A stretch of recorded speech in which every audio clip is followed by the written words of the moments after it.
I've been fucking hoes and popping pills, man, I feel just like a rock star. Oh, my brother got that gas and they always been smoking like a rasta.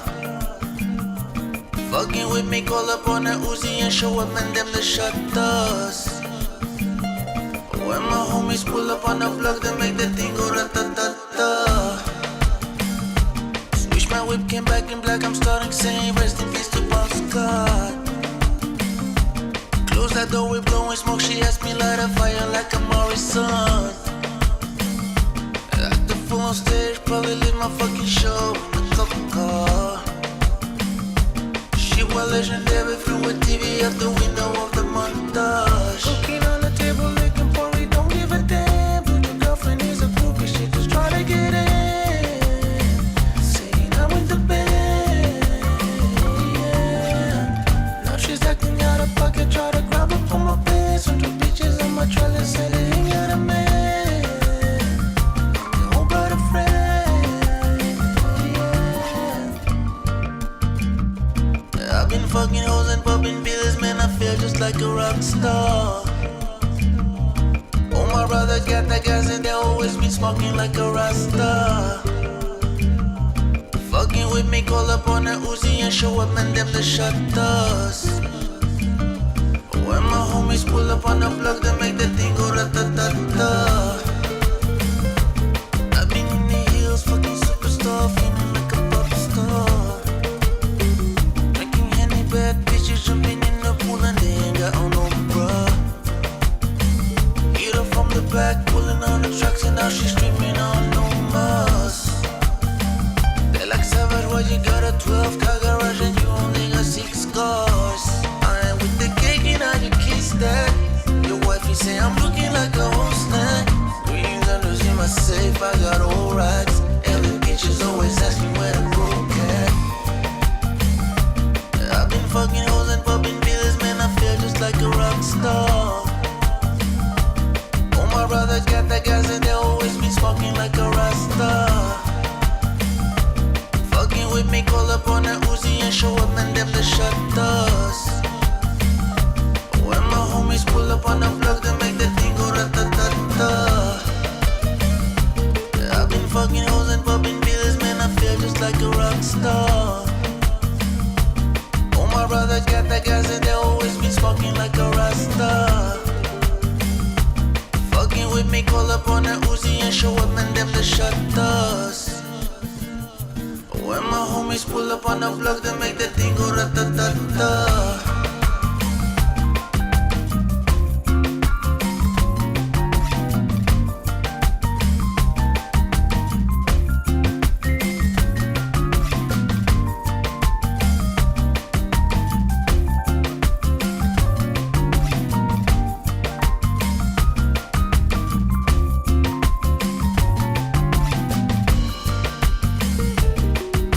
Rockstar, rockstar.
check.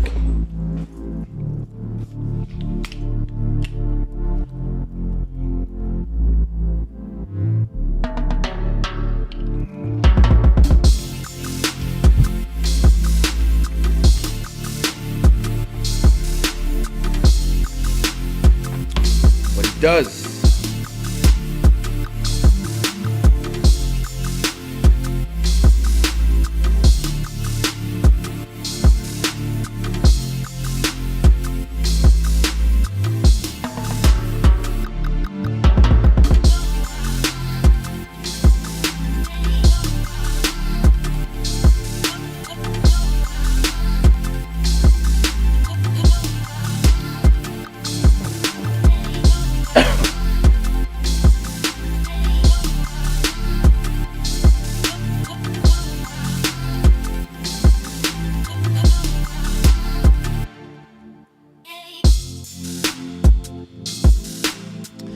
Nah, I gotta say I'm a good beat maker.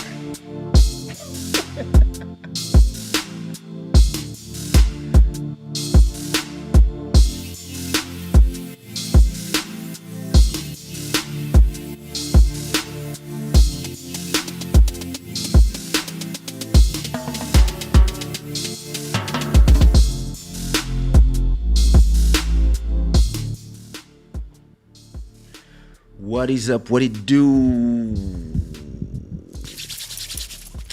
Welcome to Club Shada episode number 76, the Banana Republic. I'm your host, Mr. Shada, all dressed completely in Shada wear, sushi raw sweatshirt, diamond cap, everything available right here. Everything available on shadaware.com, which is our sponsor. Sponsorships are gonna be they're open already in 2021. So if you wanna support this show, if you have a brand, you have something to promote, even like a new single, it's cheap. So make yourself known by sending an email or putting a comment or whatever. You know how to join me. DMs, Instagram, whatever. I'm actually having some people that are already interested, so I'm putting up some packages, some prices. I'm gonna, I love synergies, and I'm thinking, a sponsor could not only sponsor Shada, the Club Shada, but could also, if it's a clothing line or if it's a watch or something, we could do a whole thing with a post on Instagram plus an episode of Club Shada, whatever. But hey, you know how we do.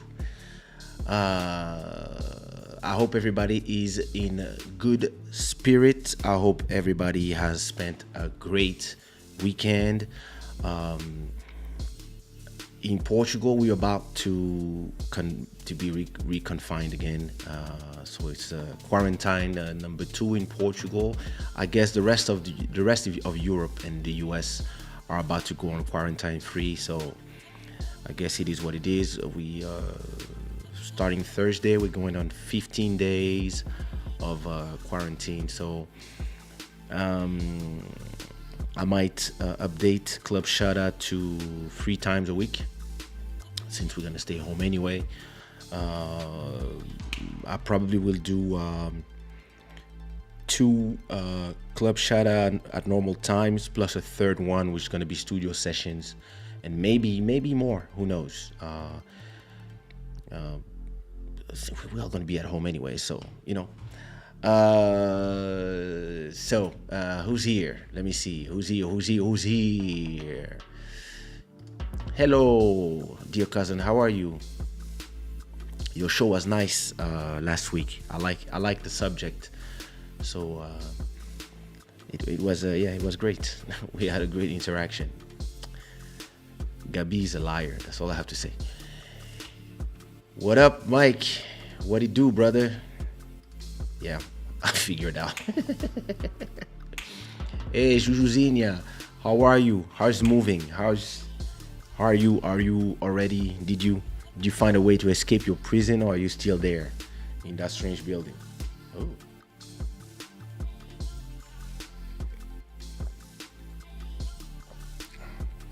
Sounds good. That's good taste. What up, Bruno? You and me, we have to talk for. It's been a month that we have to call each other. Tomorrow I'm gonna go for a run, so maybe we could. I'll try to see if I can call you. Hey Heather, how are you? As always, everybody, where are you listening from? What time it is? Where you are? It is actually 8 minutes from 1 a.m. here in Portugal. What up, CV Beats? How are you? What it do, DJ IT? What up, brother? You like my beat? Thanks a lot. Like I said, Smooth Operetta by Angel City 2. My other name. It looks good, huh? I like this. I just received it. From the mail. Like, very, very Kaysha style, Those signs are those signs are the signs that, no, not those ones. But some of them are the signs that I have tattooed on my back. So it's like, yeah. I like this sweatshirt. Wait a minute. Looks great. Ton habit blanc, c'est ça. Tu sais, je regardais le truc et je disais, putain, c'est bizarre, c'est sombre. Et en fait, c'est l'habit. C'est l'habit qui bouffe toute la lumière. Nice. C'est ça. L'ange. Thanks a lot. You never heard that beat? It's from it's a beat I did in 2016. It's been out for a long time now. Smooth Operator. I have to do more. Of those trap style beats.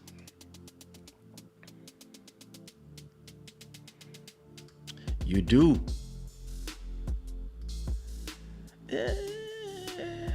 Not good at everything. I'm not good at lying, and I'm not good at being a hypocrite. What it do, my cousin? How are you? Sometimes, when I'm watching your wife's shows, and depending on the subject, I'm like, what is he thinking while he's filming?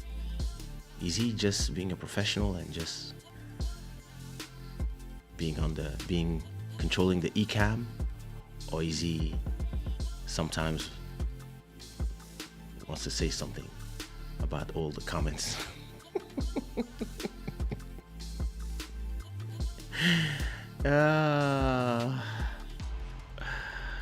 Thanks a lot, brother. Thanks a lot. 7:53 p.m. in Rhode Island, 8 p.m. in Boston, 1:54 in Paris.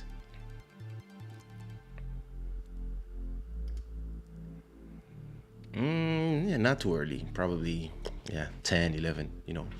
Tomorrow, some updates about Ashia. Ashia is going back to school tomorrow.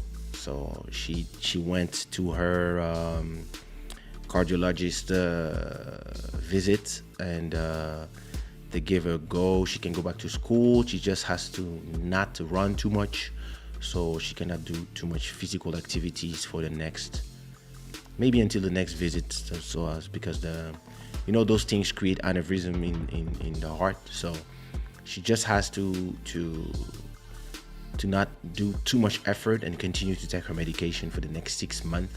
So it's just in her morning Cerelac, she would just put a little bit of that powder that helps the heart and help fluidify the blood. But the doctor says that her heart has been recuperating very, very well, and whatever aneurysm that she had in the heart is healing very, very fast. Actually, faster than she thought. So she can travel. We can go to Congo. We can, as long as she takes her medicine every day. So God bless. We are. What about actually, I don't even know if I want to go anymore, because it is quarantine here. It's quarantine in Congo as well. In Kinshasa, they closed down everything because COVID exists finally. And I don't even know if by the 28th of January, which is when I'm supposed to when I'm supposed to go.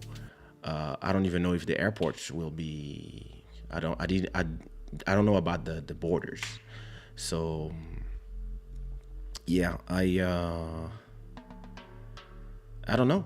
Um, I'm thinking maybe I can wait until April or March because I mean, if I go to when I go to Kinshasa, I kind of stay home anyway. But like, if there's curfew or quarantine, it's like,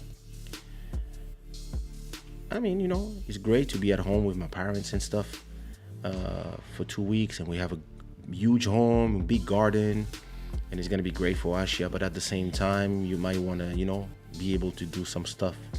So maybe I'm gonna wait another month and see what's the situation in both places. And I also want to know when is the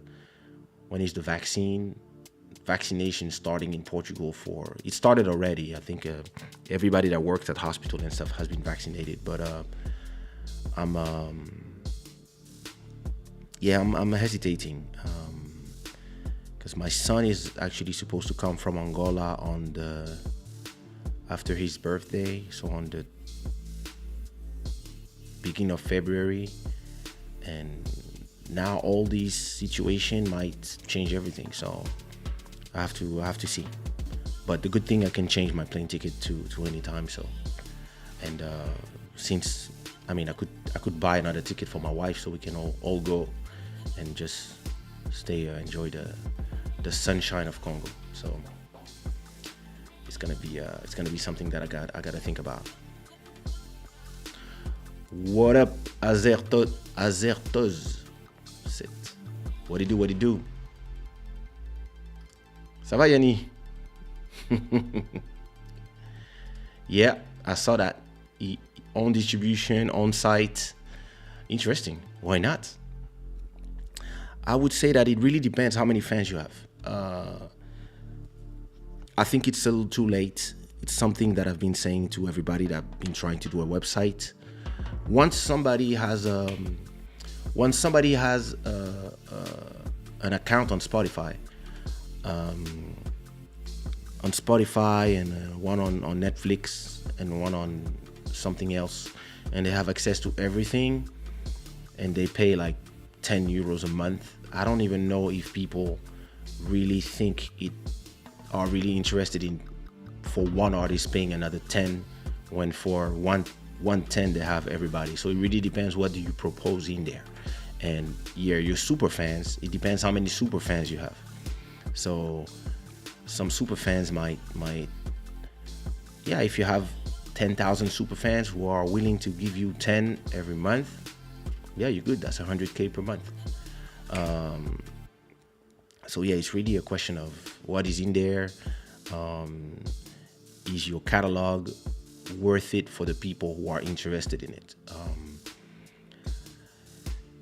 I don't know. In my level, I don't think I have enough people for that. I think it's what I'm waiting for is that YouTube to give me access to memberships, and then the people who really want to support monthly can But I mean, you can, if you want to support this show, you can with the super chat on every episode. If one or two people supports, this helps, and sponsorships. And also, if somebody wants to become a monthly sponsor, there's a link in the description with the link to the Patreon. And maybe if one day I have enough Patreons, I will add shows that will only of videos that are only for the Patreons, or maybe they will go to the Patreon first. We'll see, but YouTube is offering some interesting things here where I believe if I was him, instead of doing 6 a month, what I would do, I would leave all my music in there and maybe add some extra stuff like studio session, live shows, all the shows. Can be interesting. As I say, it really depends how many people are willing to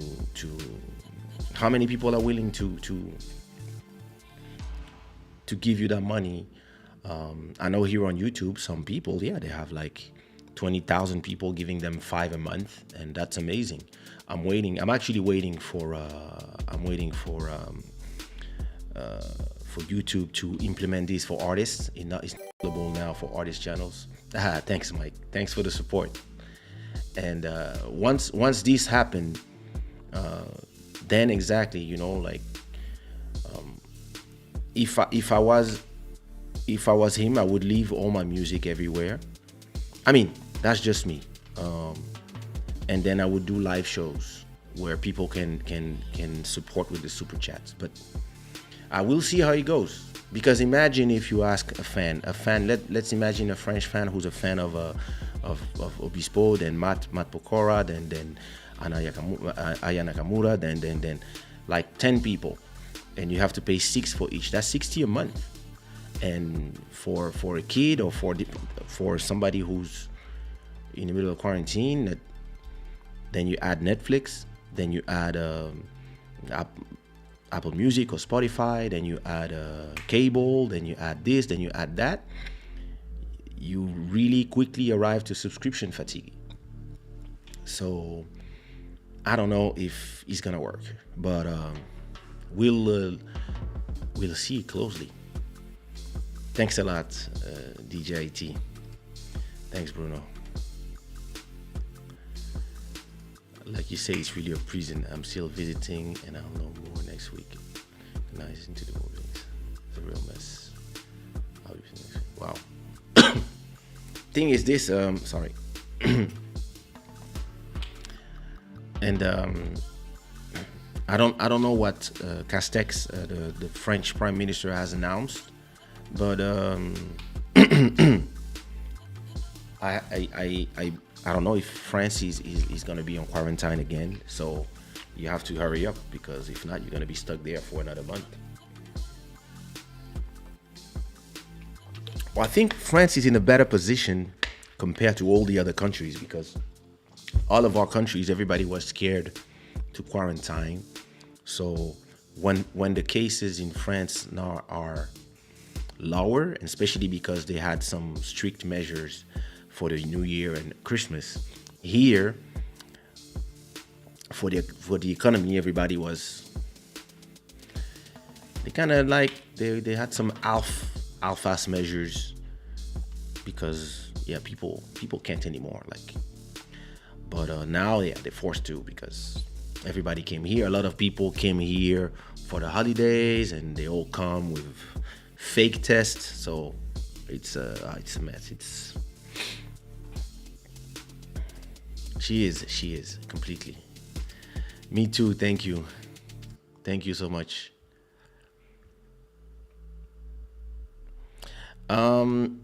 I had a conversation with YouTube directly about memberships, and they told me that the memberships are not available for musical channels. So me, I have an artist channel on YouTube, so on this channel it's not possible. And I think because my whole network is a music network, so I guess all my channels, the 7 channels I own on YouTube, have access to, they have access to the how you call this, to the super chat, the super stickers, but not the membership yet, which makes no sense, because if somebody should have access to memberships today, it's the artists.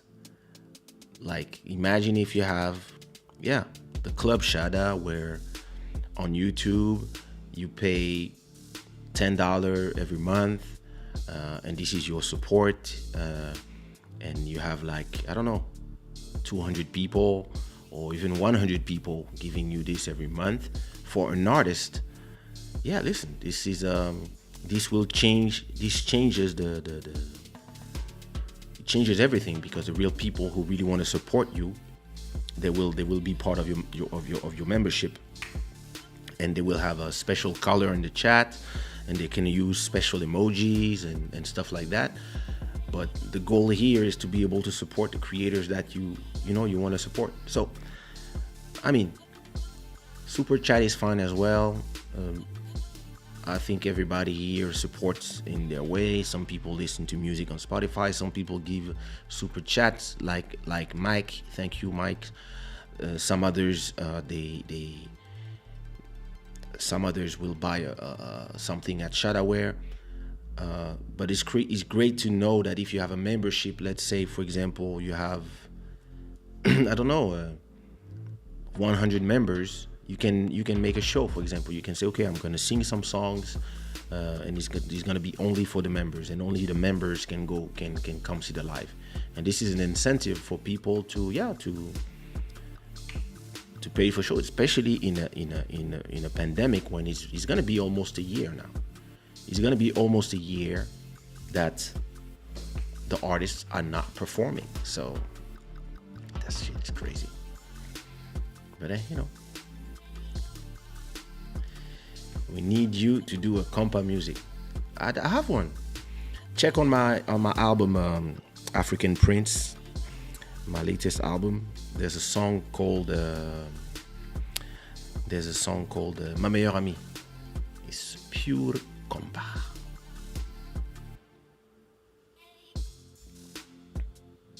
Oh, France is not on quarantine yet. Yeah, it sucks. But yeah, I was talking with them and they told me that. Yeah.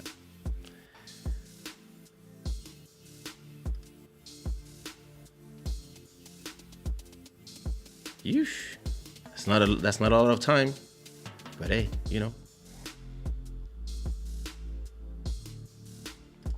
it's good for our company. Our company is entering our own streaming platforms with pay-per-view and subscriptions. Yeah. The thing is always the same. Once you capture people's credit card information, it's easier to have them subscribe to stuff or buy stuff, pay-per-view, subscriptions, etc., etc. The great thing about platform is that even if you lose that power, and we're going to talk about it in a bit, but even if you lose that power of you lose the control, you know that those companies already have all the credit cards installed. They have all the information from the clients, and when somebody wants to send you a super chat, for example, they just need to do click. You see what I mean? They click once, they choose how much, they put a message, they click again, done. When you have your own platform, you have to do everything from zero. You have to capture all the client information, all the credit card, all the things. So it really depends on your proposal. Depending on what you propose, people will do it or not. I already have all my information is on Google. If I want to send a super chat to any channel, I just do click. So it's always the same thing. But what you lose in terms of those things, you gain in terms of control, and you have the information and you can do what you want with it. So then it really depends on, as Mike Kizomba, Classic, and all the rest of your channels. It's going to depend on what you propose to the people and how many people in the field are interested in that. So then it's really interesting because, hi Jeffrey, then it's interesting in terms of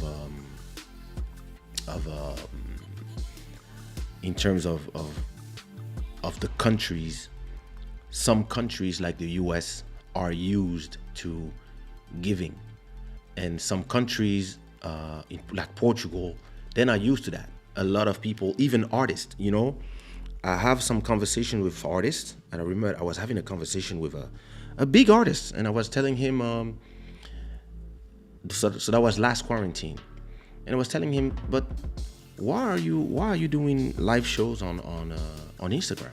Like, what's the point in doing the show on Instagram for free when you could do it on YouTube with a better quality, with a better sound, an image. People could watch it on TV instead of a phone.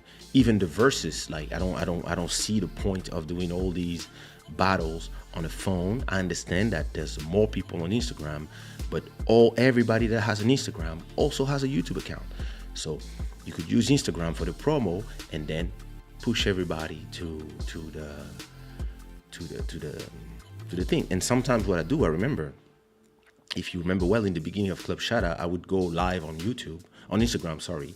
I would go live on Instagram for like 5-10 minutes and just tell everybody, hey, so listen, come to YouTube, or go also on Facebook and then tell people, hey, come to YouTube.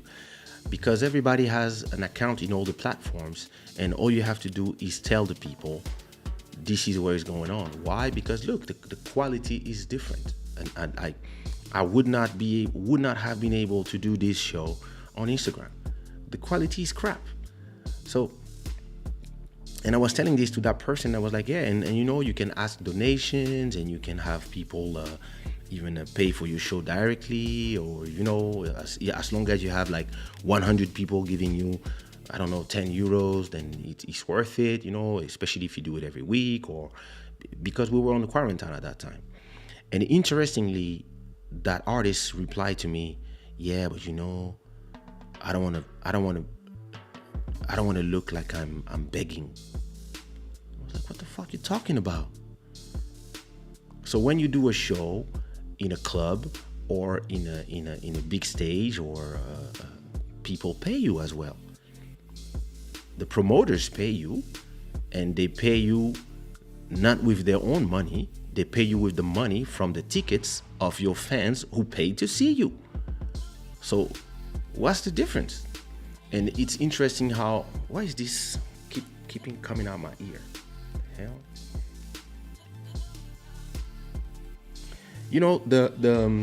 Sometimes the artists, they love to invent problems that don't exist. Like, you are a singer, yes, but this is your business as well. So stop treating it like if it's just art for art. It is art in exchange of money. You are giving something to people, and they repay you with their money. But then, depending on which on the country, some people see it differently. Some people say, yeah, but no,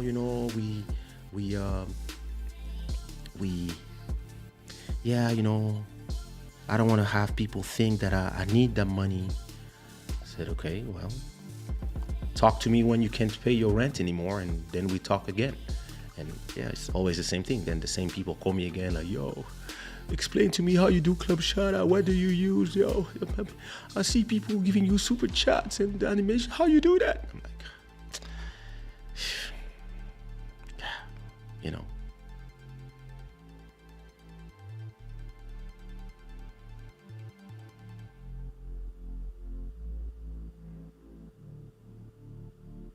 I am on the way. What's up? I'm on the undertaking way. What does that mean? And I want to invest in your field, which is African music. I am serious. You are serious? What do you mean you want to invest in my field, which is music? What up, Monsieur le Poète Gabriel Kayenga? What it do, Lil Maro? You know what we should do? We should do soon. We should have all the beat makers come back and do a beat listening session. Le gars ne dort jamais. Les poètes ne dorment pas. Et pourquoi Gabriel n'a pas de profile picture? Il faut montrer ton beau visage? C'est comment? You know that other channel that I have? It's also music, and I have an option for memberships. Yeah, but is it a channel? Is it a channel with how you call that? Is it a normal channel or an artist channel? Because it's not a question of music channel. I think it's because it's an artist channel. My channel, this one. I think, for example, for the channel of my wife, I think this one has access. I'm not sure because I cannot leave I cannot leave her thing because I'm live streaming, but I'll check it out. I'll check it out and I'll see. You can do a live concert, real show, pay-per-view. Yeah, exactly. And you can do it on YouTube. Listen, there's so many ways you can do it. You can just do a show. Listen, I have a microphone here. I just take my microphone. I'm gonna do something stupid, but anyway, I can just take this microphone, plug it to Logic, have all my instrumentals, or even have a guy with a guitar, or even a band at home, right? And then I just say, okay, guys, if I receive a 1,000 euros donation, or 500 euros donation, or 300, whatever, I'll do a show. Or you can also do differently. Just say, hey guys, I'm gonna do a show. If you want to support, super chat. Or you can do exclusive content where you have a website, for example. Listen, this live show, for example, you can do it as a private link that only the people who have, for example, the email that you will give, only those people can see the content, for example. And all you have to do, people can prepay, and you collect the emails, and then you send the emails on YouTube to only those people. Or you can also have the show be on YouTube, but instead of being on your main page, you just embed this in a website where there's a payment. There's so many ways that you can do it, and there's also a lot of platforms. But what I'm saying, in my views, I like to use what exists already and where people are already, which is YouTube. And on YouTube, if you have access to memberships, then you can do live only for members. For example, when you have access to memberships on YouTube, you have for example, let me show you. For example, here, so you can see there's been 123 playbacks already of the show, how many people are watching at the same time, etc., etc. But here, on where you see the chat, you can, when you have memberships, you can change your settings so that the chat, for example, is only open to members. So let's say you are doing a show where it's a business show, and it's an episode, let's say a Club Shada, where I'm only answering questions of people, and like we are talking about like a one-on-one conversation where you want to ask me a question about your business and I answer to you, and I give like anything. You ask me something about business, music, etc., and I answer to you. You can say only the members can be in the chat, and only the members can ask questions. And let's say I do 1 hour for free, and then the next hour the chat is only open to members, and then we go deep on questions and you answer. There's so many things you can do, but the great thing here is that it is all integrated in YouTube. And when it's all integrated, it's way more simple as a creator. Because if you start having a different platform for your YouTube, for example, let's say in the case of Bruno, for example, Bruno, he has one channel, which is Kizomba. He has 900,000 subscribers. He has another channel. I mean, he works with Classic. They have another channel that also have 1 million subscribers. Then he has a third channel, right? But all these members, they are subscribers on YouTube.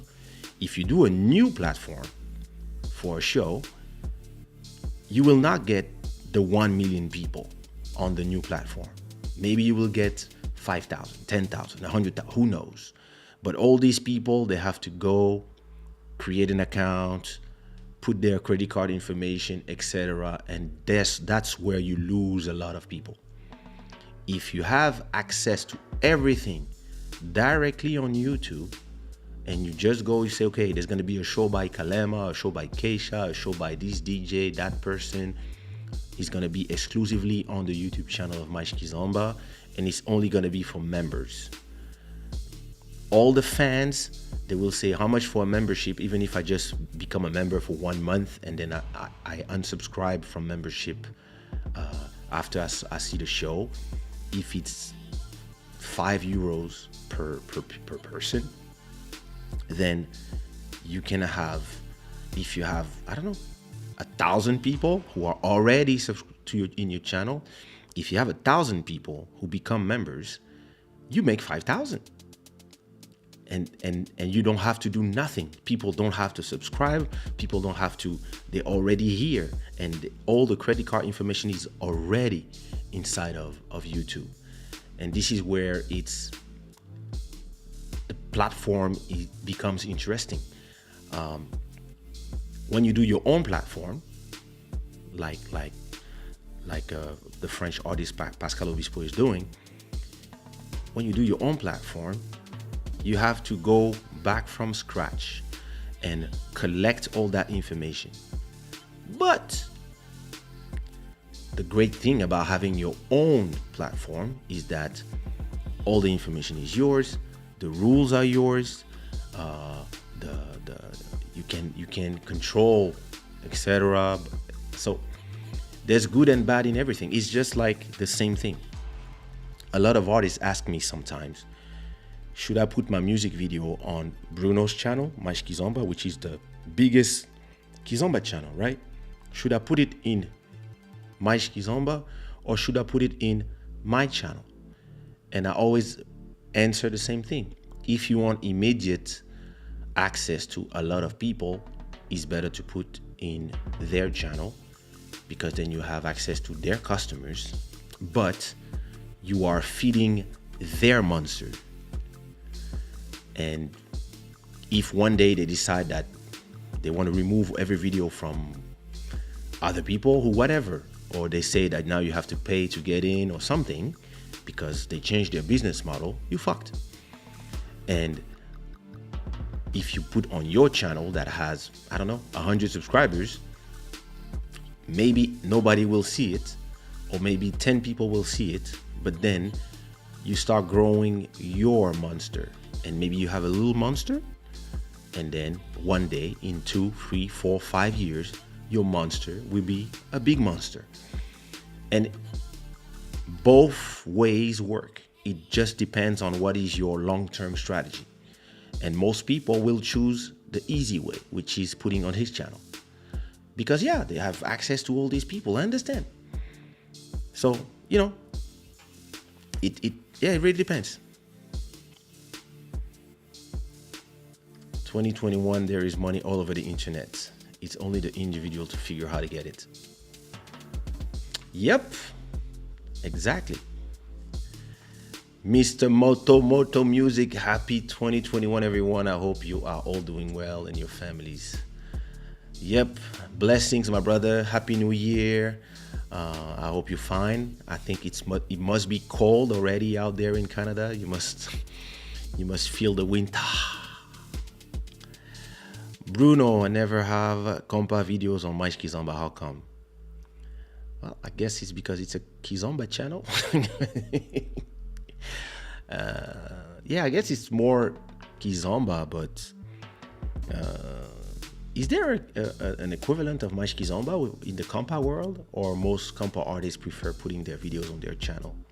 But that's a good question, actually. Models do this kind of thing on OnlyFans. Yeah. OnlyFans is one of the platforms that exploded during the quarantine.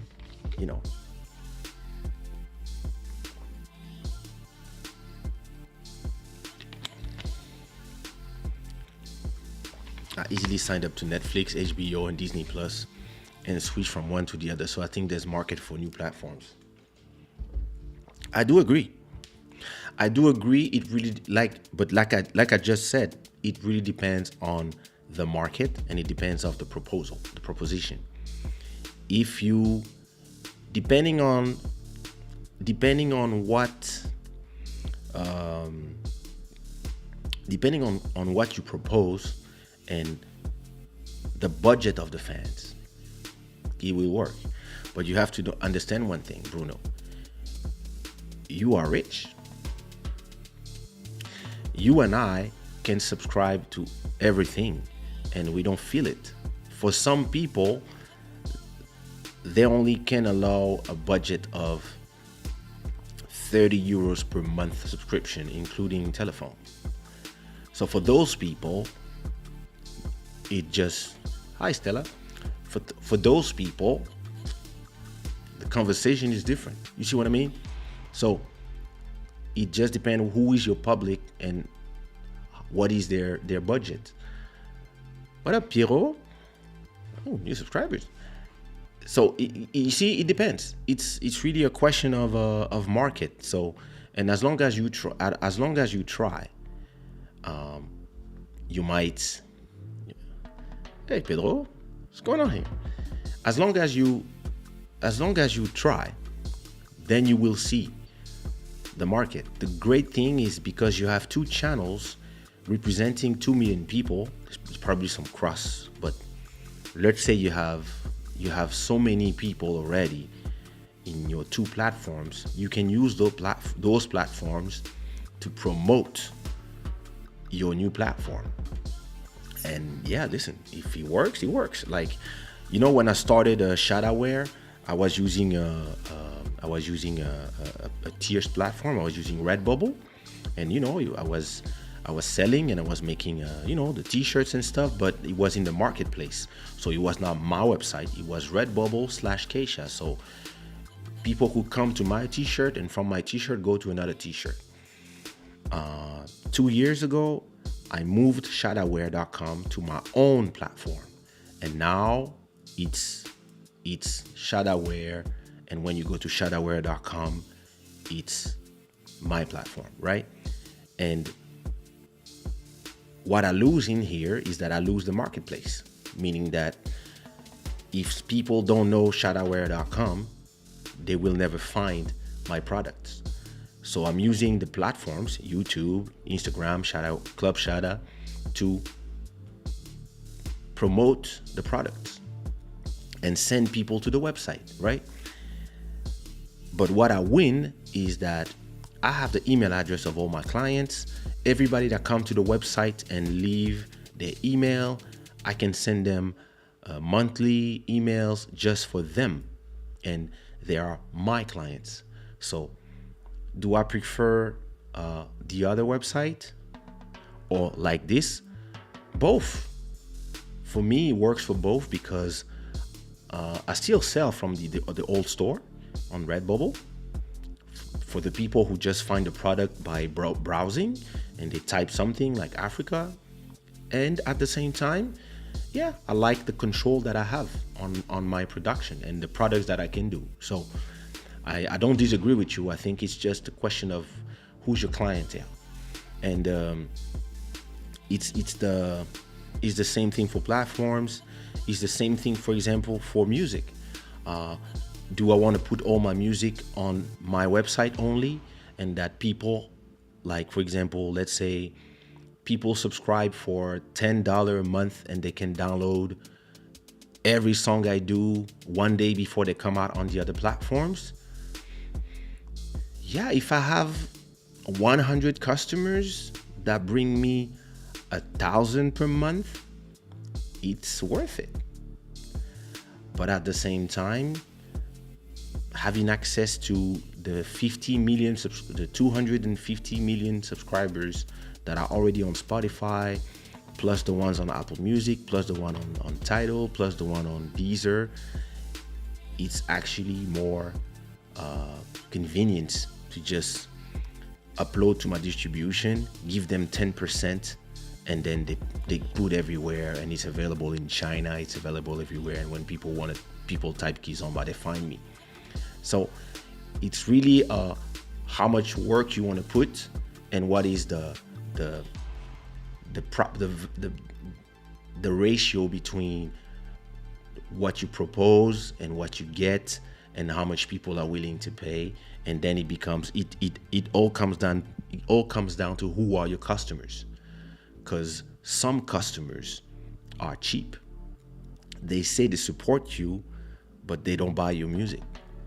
Some customers, listen, me, when I release an album, and it always makes me emotional because when I release a new album, in the day when albums are dead, I'm gonna have some people that will go get an iTunes card and with 15 euros just to download my album. And I tell them, hey, you don't need to do it. Like, you go on Spotify, you can just play it as long as you want. And they're like, no. We want to support. And every time I do a new album, I have like, I would say 100 people who, yeah, they show me that, oh no, I bought it. I want to buy it because I want to support you.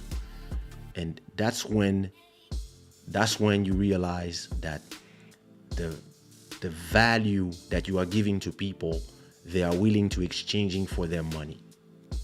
And when they are not willing to do it, then you have all the rest. You have the rest of the ways that you can do, which is, super chats,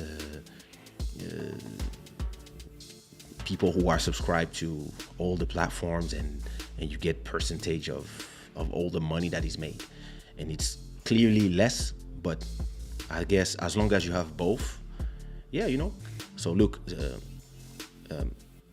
thank you again, Mike, for your super chat. Mike gave a super chat of $20 or $21. This is a form of supporting this show. For the rest, when people watch the replay of the show and there's an ad before, that's how the show will pay for itself, depending on how many people are watching one episode, 2 episodes, and everybody. You see what I mean? So it's both. I think both way works. It just depends on how you do it and what you choose. It's cold out there. We are surviving. Minus 40 degrees. Oh, hell no. I think many would prefer to put on Mais Kizomba for instant success, which is the benefit of having Mais Kizomba. Yep, exactly. Yeah, but again, it's how is your short-term, long-term proposal? See what I mean? If I'm thinking long-term, I prefer building my own channel and building my own fan base on my channel, because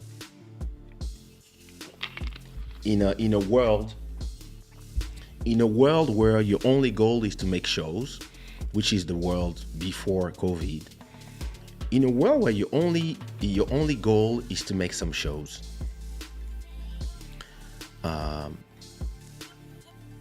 you put it on Mais Kizomba, you have 100,000, 200,000, 1 million views, more views, it becomes a hit. People call you, hey, how much for a show? Wow, 1,000, and you go perform club to club, and you make your money. Here is what. Thank you so much, Gael, and thank you for the support. If now you are in a pandemic, right? You're in a pandemic and there's no more shows, then all your videos that are on Mais Kizomba are not really, they can't become useless because your goal was to make shows. You see what I mean? And now, you're gonna have some YouTube views, but how much money you make from those YouTube views? You see what I mean? So if you make 1 million views in Portugal, you're gonna get what, 500 euros? Okay, well, it's okay. Once you have like a whole 10 months of quarantine, how are those 500 euros gonna help you survive in a quarantine? No more shows. You know how many artists are not performing anymore, and the views, the money they make from their YouTube channels is not enough. Now, if you've been building your YouTube channel for years and years and years, and you have, like me, for example, I have a YouTube channel that has 156,000 subscribers, and this YouTube revenue is around between 2,000 and 2,500 euros. So that's one of my passive revenues, right? Plus I have other YouTube channels, but this one creates that. In a quarantine, okay, my rent is 1,000 paid. Netflix, this, that, cable, let's say another 3,000 paid. Food to survive for 4 people, let's say 500 paid. And then money for Uber Eats when we want to eat Chinese or sushi, paid just by the YouTube channel. Why? Because I've been building this YouTube channel since 2007 or 2006. I don't remember. I remember when YouTube started, I was there. One of the first people to create a channel. So I have how many channel? Let me see. How many videos do I have on this channel? You cannot see anymore. You cannot see how many videos you have now. They don't show it anymore. But or maybe you have to go to, let me see. Sorry. About. Does it say how many channel? Let me see. I joined on Valentine's Day in 2006. Yo, in a month it's gonna be 15 years that I have this YouTube channel, and I have 142 million views, but it doesn't show how many videos I have on the channel. But I have a lot of videos. I got a lot of videos on this channel. So because I built all this, it has now become a passive income where 900 vlogs, all the videos of all my shows, everything Kaysha is in there. So when you discover my channel, you can spend the whole day watching my content, and when you subscribe to my universe, and then you can end up becoming a member of Club Shada, and then boom. And in moments like this is where all my choices make a difference. And that's what I've been telling to artists, like, you know, and you can do both. Like me, for example, I have some of my music videos on my Skizomba, because you and me, we make some deals. We're like, yeah, put it there. I'll put it on my channel maybe a month after, so I can access your thing. You can have a big artist on your channel, etc. And then you can find ways that work for you.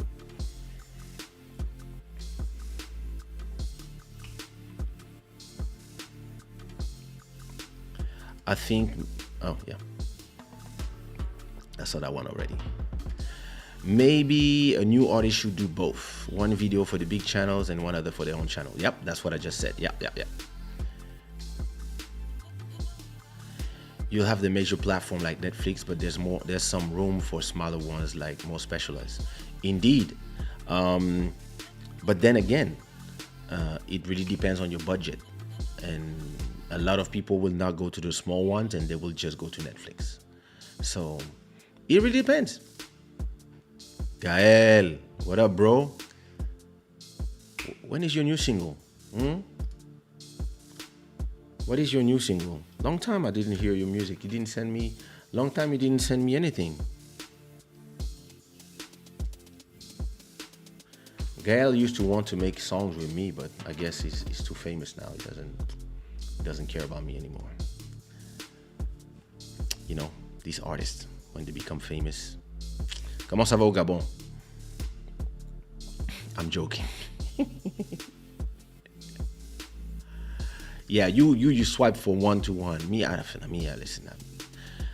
I just subscribe, and I just stay subscribed, because I can't just come subscribe to one, and people are doing this now, and this is the problem when you have so many platforms. And now we are getting back to this fatigue where, so you have, if you really want to watch all the shows you like, me, I think I'm subscribed to Netflix. I'm subscribed to, so just for, on terms of music for work, I'm subscribed to Spotify. I'm subscribed to Apple Music. I'm subscribed to Amazon MP3 because I have Prime, so it's part of the same thing. I'm subscribed to Netflix. I'm subscribed to Apple TV. I'm subscribed to, and I kind of never watch it, but I'm subscribed to Amazon Prime, again, for video. I'm subscribed to HBO, and I'm subscribed to Disney Plus. And that's a lot, but okay. Disney is 5 in Portugal. HBO is 5. That's 10. Amazon, I don't even know how much I pay because it's part of Prime. Apple Music is another 5. So that's 15. And Netflix, I pay for 4K, 4 screen. I think I pay 12. So that's like 25 every month. Plus Spotify is 12 for the whole family. And Apple Music, I think I pay for family, but I'm gonna do the Apple One thing. So, but all this money I'm spending pays itself. See what I mean? Like 2 super chats, it's paid. But some people, they really have to count. So they're gonna choose one place, and that's where they're gonna be, or they're gonna go from one to the other. They go to Netflix, they watch like everything like crazy, and then go to the next one. That's not me, but all these things are creating new ways of being that,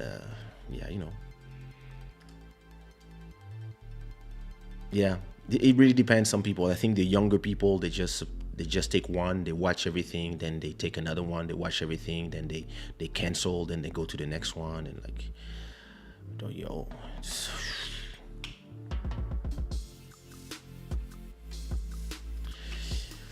Maria, vamos fazer um show só em português, só para ti. Vamos fazer um show tudo em português só para ti. Onde vamos todos falar em português no chat, tipo, só para ti. Prometo. If you have enough followers and supporters, it might be worthwhile to have your own platform. Yep, exactly.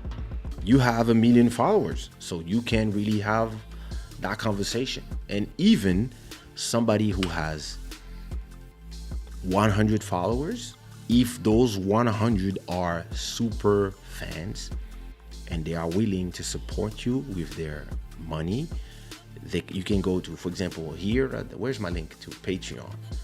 I don't even know where it is.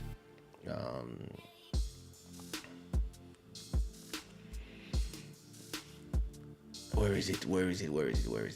YouTube. Become a sponsor. Boom. There you go. For example, I got that as well. If you want to support, you can go here. Put it in the chat. And you can give 10 a month and become a patron and just become a silent supporter. It works out well. It really depends. Like, and if you have 100 supporters that give you 10 a month, they support your art.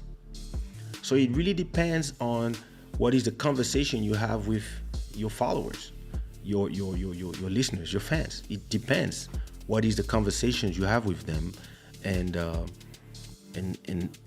do they understand that all these things that you are doing is not free? It's not free because it's not free for you, and if they don't support it, it will disappear. Simple as that. So it really depends.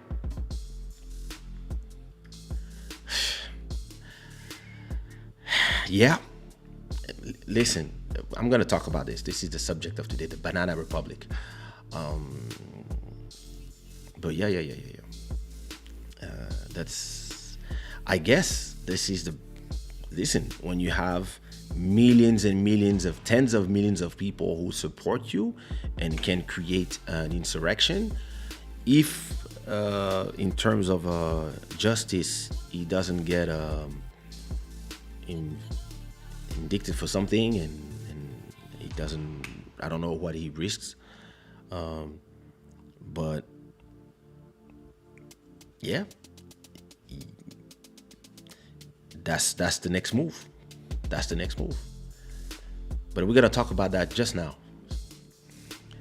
Many artists that started in our channel went up to get a name for themselves and then they start their own channel afterwards. Exactly. Yep.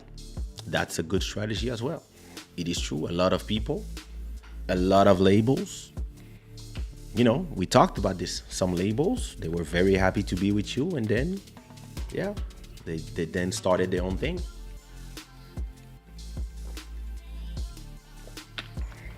It really depends. And some others,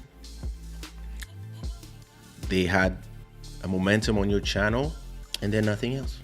So it really depends what is your strategy on the long term, and are you having that charisma that will make people jump with you from one platform to the other. To give you an example, before joining YouTube, I was on Vidler, and then I was on Dailymotion. And when I arrived on Dailymotion, I remember that the owner, the creator of Dailymotion, sent me a private message, and he said, "Wow, thank you for being part of this platform, and thank you for bringing your community, because the moment you started your channel, in one day we had 100 people who also started accounts just to follow you." And this is the power of your brand. Is the power of the Kaysha brand. And when I moved to YouTube, I don't know, I had 1,000 people at that time following me or more, I don't know. They all moved with me to YouTube. When I did my Instagram, they all moved. When I did my Twitter, all those people were there too. And then after that, you have the peripheral, but the real followers of your brand, they follow you. So whatever you bring whatever you build on a platform, the real question is, will they follow you on a different platform or your own platform? So if I decide one day, okay, listen, I'm gonna do Club Shada, but it's gonna be on my own servers, it's gonna be on Kaysha.com and nowhere else, how many people will follow? This is the real question. So for now, it's small, but you can start building there, or you can build here. And let's say one day you have, I don't know, 10,000 people watching at the same time, and it's crazy. And you can be like, okay, now I'm doing on my own platform. There's so many possibilities. It's just a question of vision. As long as you have the vision to create the platform in a certain way, then the rest is just execution. It's just like everything you do daily, creating the content. Like, it's been what? We started Club Shada thank you so much, Matt Music. My support towards your subscription is this month. Yes, it's finishing up his Zug, and I should be sending you a Tuesday to get your blessing and put your magic. We discuss budget so we can all come out of Portugal. Amazing. Thank you so much. Thank you so much, Matt Music, for supporting this project and this show for so much time already. Thank you so much. Yeah, like I was saying, it really comes to what is the power of your brand, and the brand that you have built, Bruno with Mais Kizomba, the brand that Nelson has built with Classic, the brands that I have built, Kaysha, Sushi Raw, Monsieur de Shada, Shada Wear, and others, even the brands that I help create and promote, like Elisio, Sumia, ABG, all these brands, once they have enough power, and once the people who are the followers and the lovers of those brands, once they are loyal, you can take them where you want, because they come for the content, and they want the content, so they will go where the content is, and then you can either create your own platforms or you can do deals on different platforms. So I don't see the point for me for now to move Club Shada out of YouTube, for example, for now.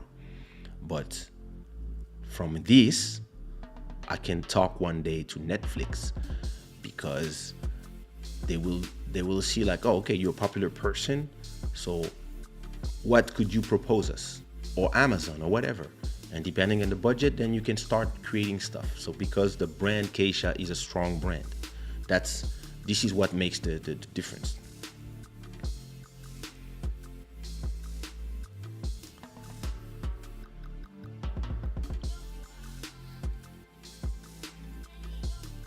Get l'amour. We gotta do a song together, bro. It's been forever.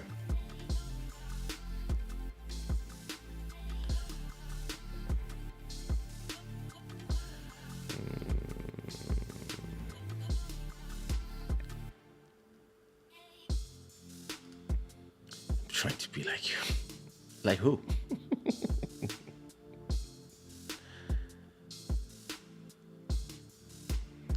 I mostly do Netflix and also have Amazon Prime, and between those two, I only watch TV once in a while, but my family watches a lot. That's more than enough. Yeah, me, actually, my wife and my daughter, they watch a lot of Disney Plus. I watch a lot of YouTube. Actually, I think my platform that I watch the most is actually YouTube, plus, plus a lot of Netflix, depending on if there's something I watch, and on Amazon. I got different series that I watch on different things. So these days I'm watching The Expanse on Amazon Prime, plus Transformers on Netflix, and the rest is just YouTube. I'm just like, especially these last 3 days, I'm just watching all the YouTube conversation and debates about the Trump revolution. Yo.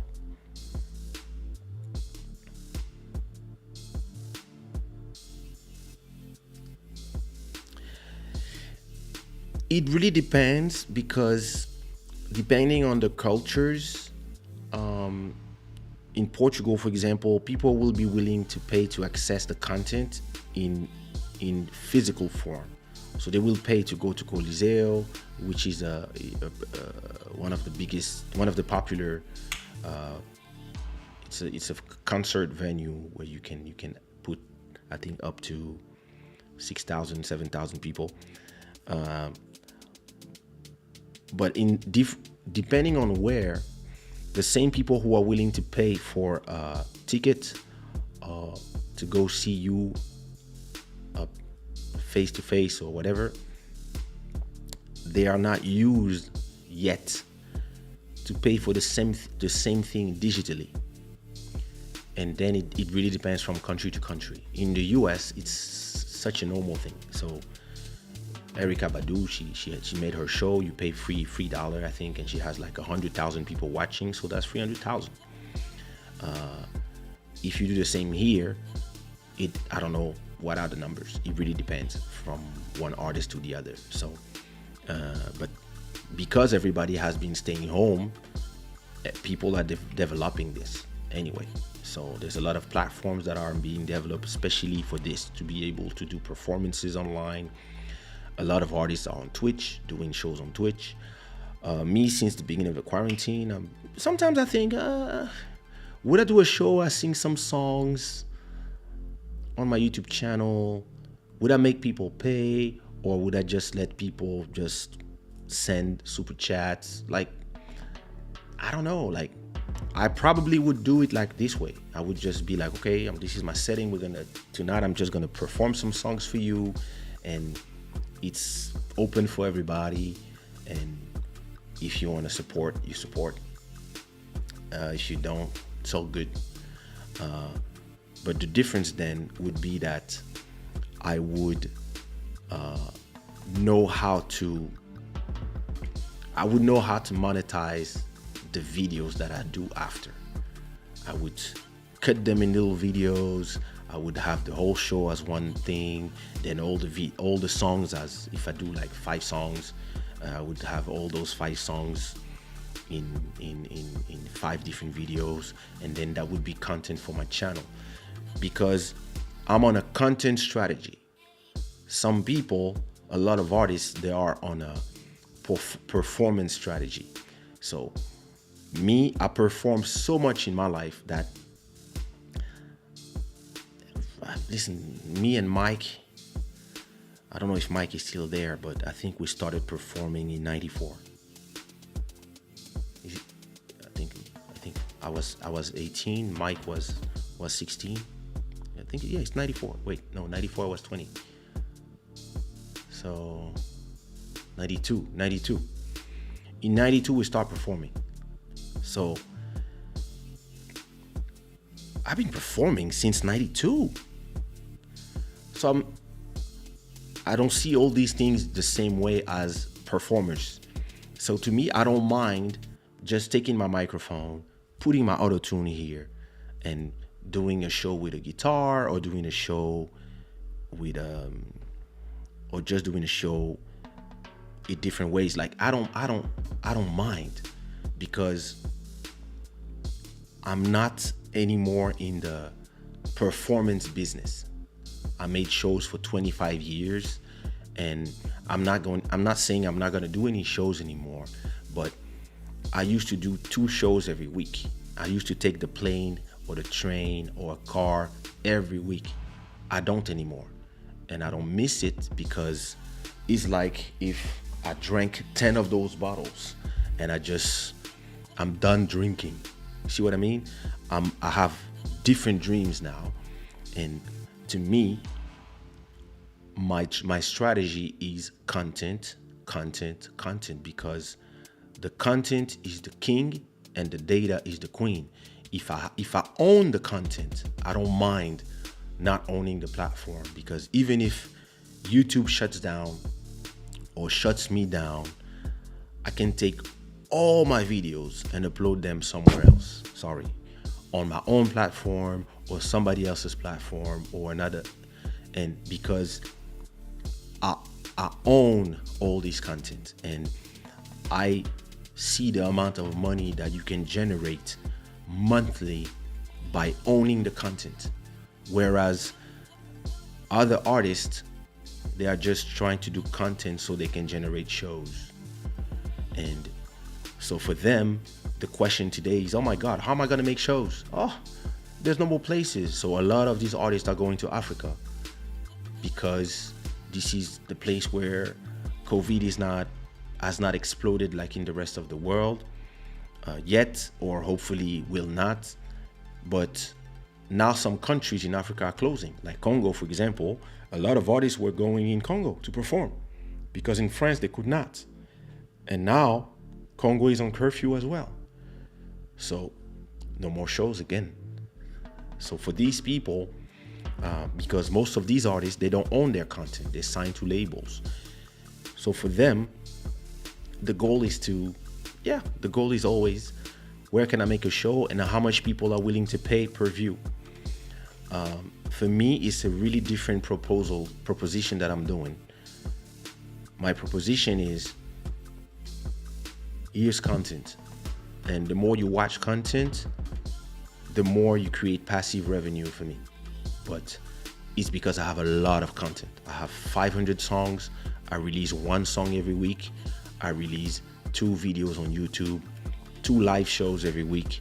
Plus, from those 2 live shows, I create between 5 and 10 small videos. So that's 22 videos per week, per week. That's 22 videos per week.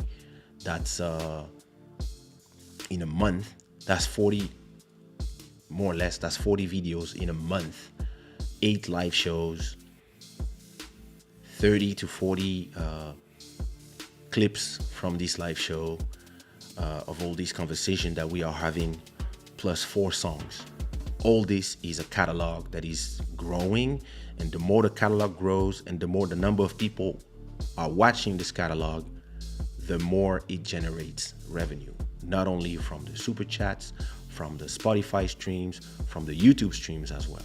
Because once you have millions of views every week, every month, you are generating something.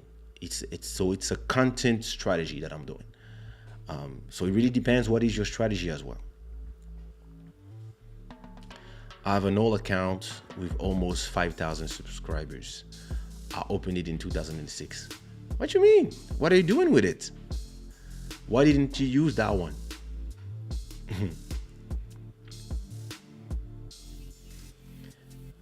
What do you do, Jay? Better late than ever. Exactly. Indeed, Rolex Sushi, Assam, what up? Listen, who are you telling it to, bro? It's like, I think it's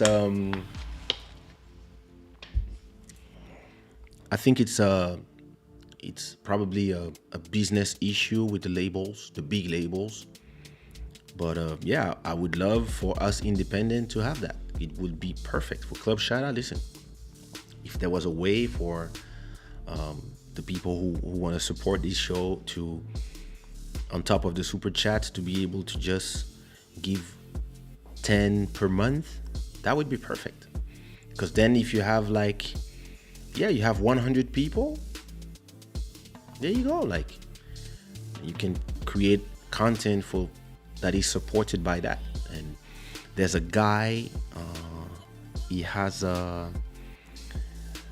so he does a show where you can watch, but you cannot comment if you are not a member.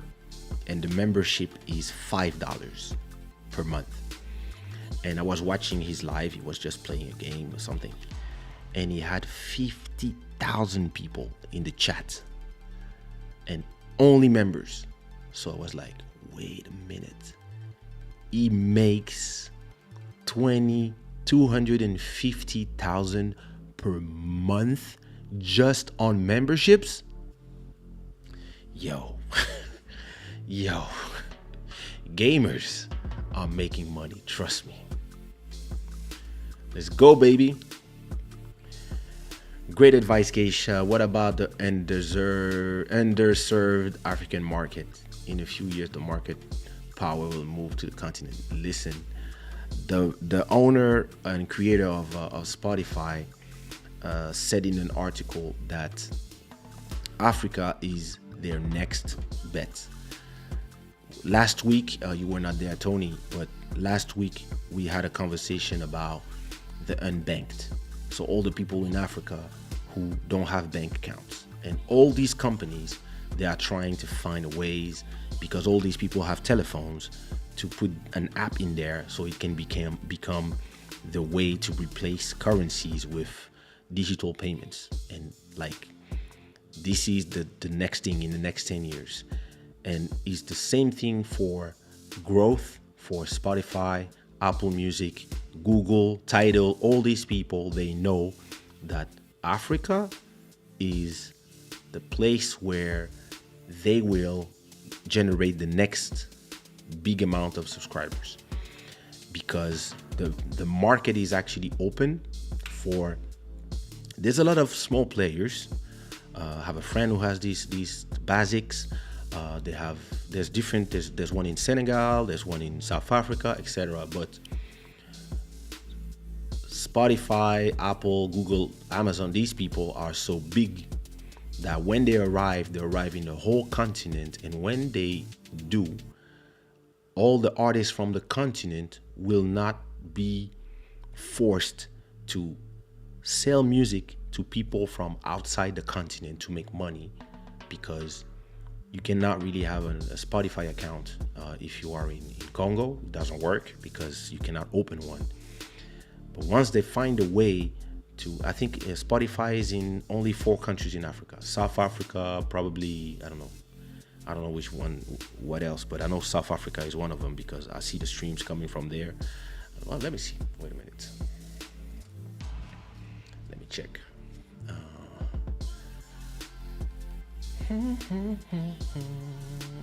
So audience, source of streams.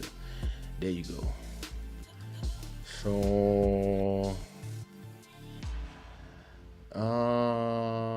So you have South Africa, you got Egypt, Tunisia, Algeria, and Morocco. That's the 4 countries. So all of this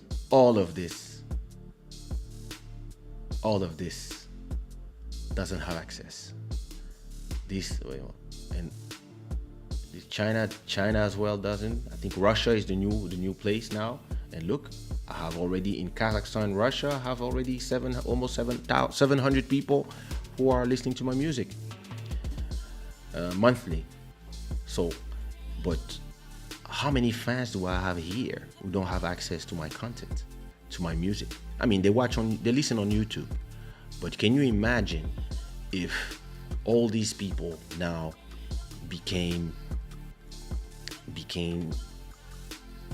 were able to stream the music from me, who have a huge catalog, but also from the new artists? The dream would not be anymore to go live in Europe to be able to make it. You could just make it from where you are. You could make it from your own village and be paid directly in digital money in a bank account that you can use. That would change everything. And this is exactly what happened in South America. Once everybody had a cheap 4G plus Spotify account and YouTube, all the J Balvins and etc. exploded worldwide because of access of their own fans. So, yep. Here in the US, people avoid cable TV by subscribing to this platform, but it really racks up and costs more money over time. Yeah, it's at a point. I think we talked about it a few times ago. Subscription fatigue. Maurice, what up? Hey Vanessa, comment ça va? Prête pour confinement numéro 3? 94. You remember, bro? 92 as a background chorus for us. I remember those times. I have some photos. You remember when you block your jaw and you stay like this, and then you had to have a you look like an egg.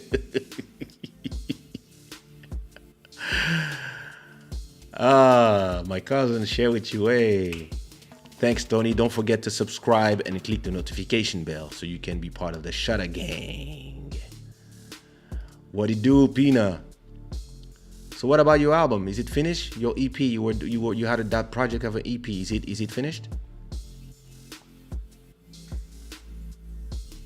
It seems fine here. It's fine here. Hopefully.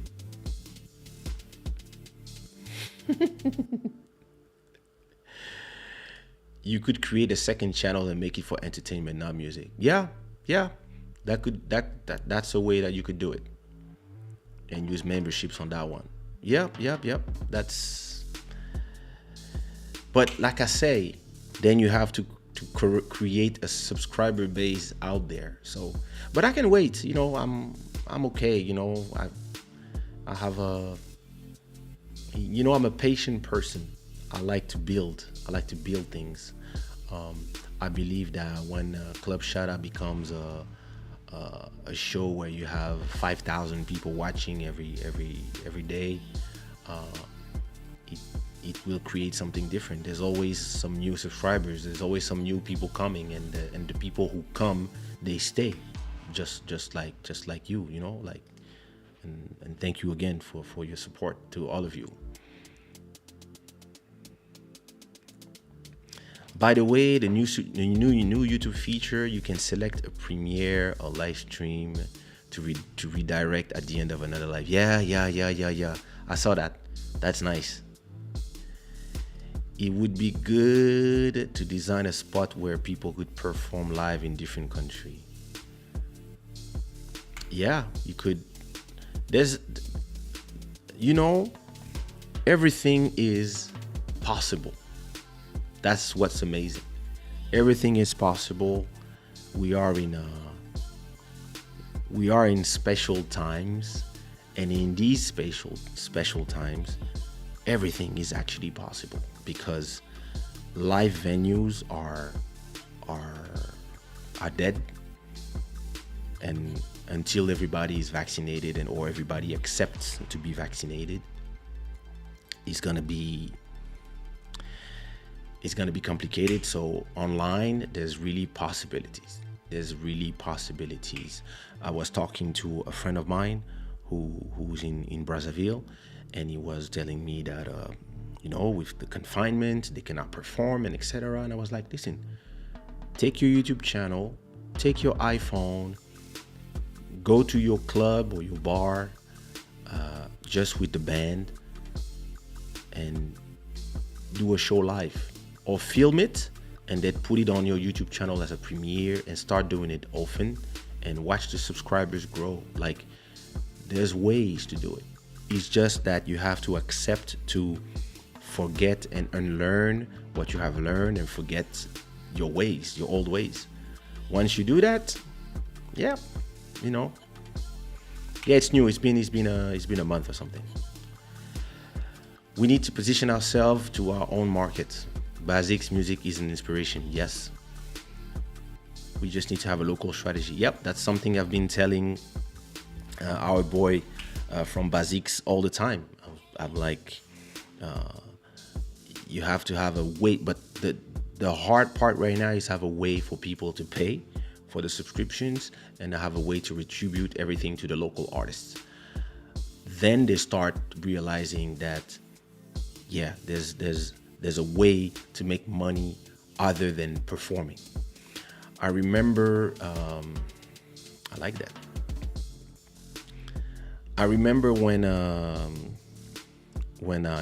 received my first check from YouTube. I think it was 800 euros.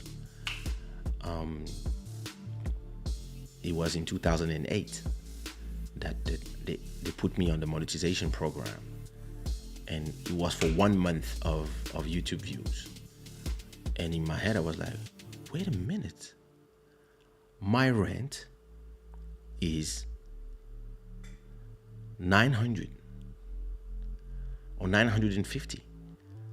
I'm now paying, I'm almost paying my whole rent just from YouTube views. This changed my perspective in terms of what a show meant to me. I was able to say to myself, okay, when my YouTube channel brings me 1,000 per month, for example, then I don't need to stress if I have all my shows canceled, for example, for a month, for whatever reason, because this happens. And this is what started changing my views on content creation, because I realized that the more quality content I was putting on my channel, the more viewers I had. And then the more revenue I was having from my channel, the less stress I had from, oh my God, I need to do a show.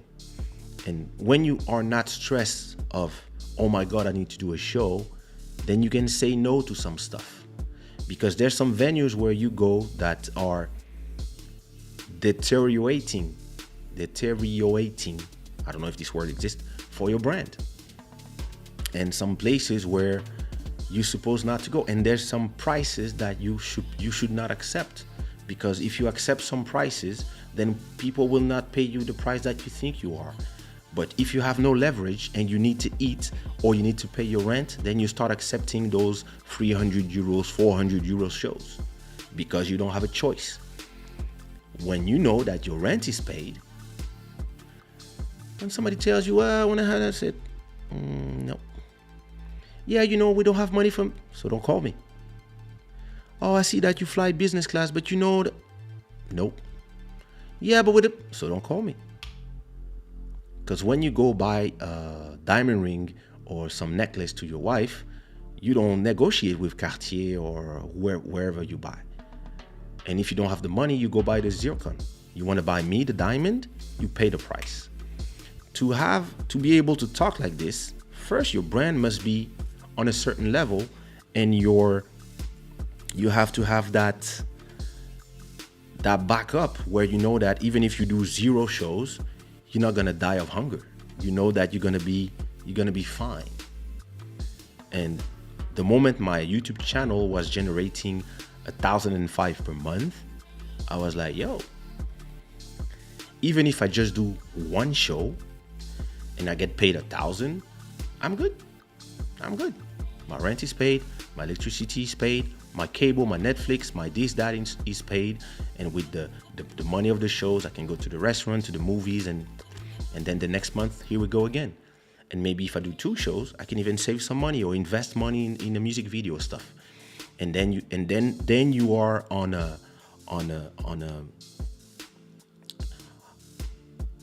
vision path where you can start building a strategy, because you are not hindered by the fact that, oh my God, I have to pay my rent. Oh my God, I have to do this. And then after 10 years of working on your vision, you end up like me. In 1 month, I can pay my whole rent for the year from the money that I generate in 1 month. You can pay your own rent. If your rent is paid for a year, then you have no stress. During the pandemic, I was not stressing. I was doing YouTube videos. Why? Because my rent was paid already until 2021. I think I'm paying next month. I think in March. In March, I'm paying another year. My rent was paid for the whole year. All I had to pay was electricity, these, that, bills, life. So even when you are in the red, you're not stressed. You're just like, okay, 4 or 5 days without spending, it's okay. But during the pandemic, yeah, revenue was coming every day, was generating money from YouTube views, from Spotify streams, from super chats, from the support of you guys, all this. Plus the amount of content that I've been creating for the last 25 years is paying today. And everybody that was choosing the fast way, which was signing to a label or just giving your content to other people, during the pandemic, they were all calling me, telling me, what can we do? And I was like, create content. Oh, I don't have a microphone. How come you don't have a microphone? Oh, I never bought one. I don't know what to tell you. So use your telephone. Oh, but the quality of the image, that's what you have. Do something. Create content. Because as artists, as brand, as creators, we create content. This is what we do. A song is a piece of content. A video is a piece of content. This live that you are watching is content. Once this content is yours, it becomes an asset. This asset generates money, even if it's a few cents. The amount of content that you will generate and the amount of people that will come back because of the quality of what you create will make the difference. So, and in Africa, what we need is the infrastructure. It's not just us positioning ourselves in the market. We also need the structure.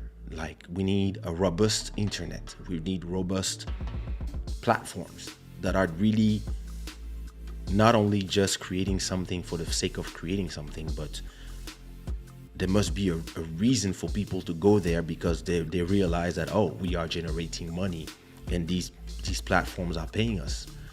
Because it's something people sometimes forget. You can make 2 million views on YouTube in Kinshasa. If all your views come from Kinshasa, you don't make no money, because Google is not putting ads in those videos because they have no market there. So if I lived in Kinshasa, what I would do, I would call Google. I would say, listen, I want to sell ads in Kinshasa. I would create something, an agency, or work with you guys so that the creators here can be part of the monetization program. And I have all these brands in Congo that can I have all these brands that are willing to pay X amount, and let's say, and let me be the person between you and all these things, and then you would get a lot of money from all the brands from Congo that would love to be on YouTube, and you would also support all the creators on YouTube, and from the local place. Thank you so much, Tony. Thank you. And you see what I mean? It's this thing where you a lot of people, they want something, but they don't visualize the whole strategy. They just visualize what they want, and they don't think in the end. Me, I didn't buy this camera to do a live show, but I bought it to shoot music videos. There's a lot of my music videos that are shot with this exact camera that you see. This microphone that it's there, you cannot see it, but that microphone, I recorded probably 10 albums with them at home. All the content, all the computers, the things I invest in, I invest for the service of a vision. And a lot of people, they don't have vision at all. They just want things. Oh, I want to be famous. I want to be this. I want to make music. Yeah, but what is your vision? What are you going to do? Like, what is your end goal? In 10 years, what do you want to have? And some people, though, they don't know. So that's how they end up, Tá quase, falta a gravação de uma faixa. Muito bom. Não vejo a hora de ouvir. The idea that there's no money in Africa blows me. Africa is the future. Africa is rich as fuck. It's just the way the money flows and where it flows is the problem. But hey, it's a market that, it's a market that once you realize how to tap in, 1 billion people, most of them young, trust me.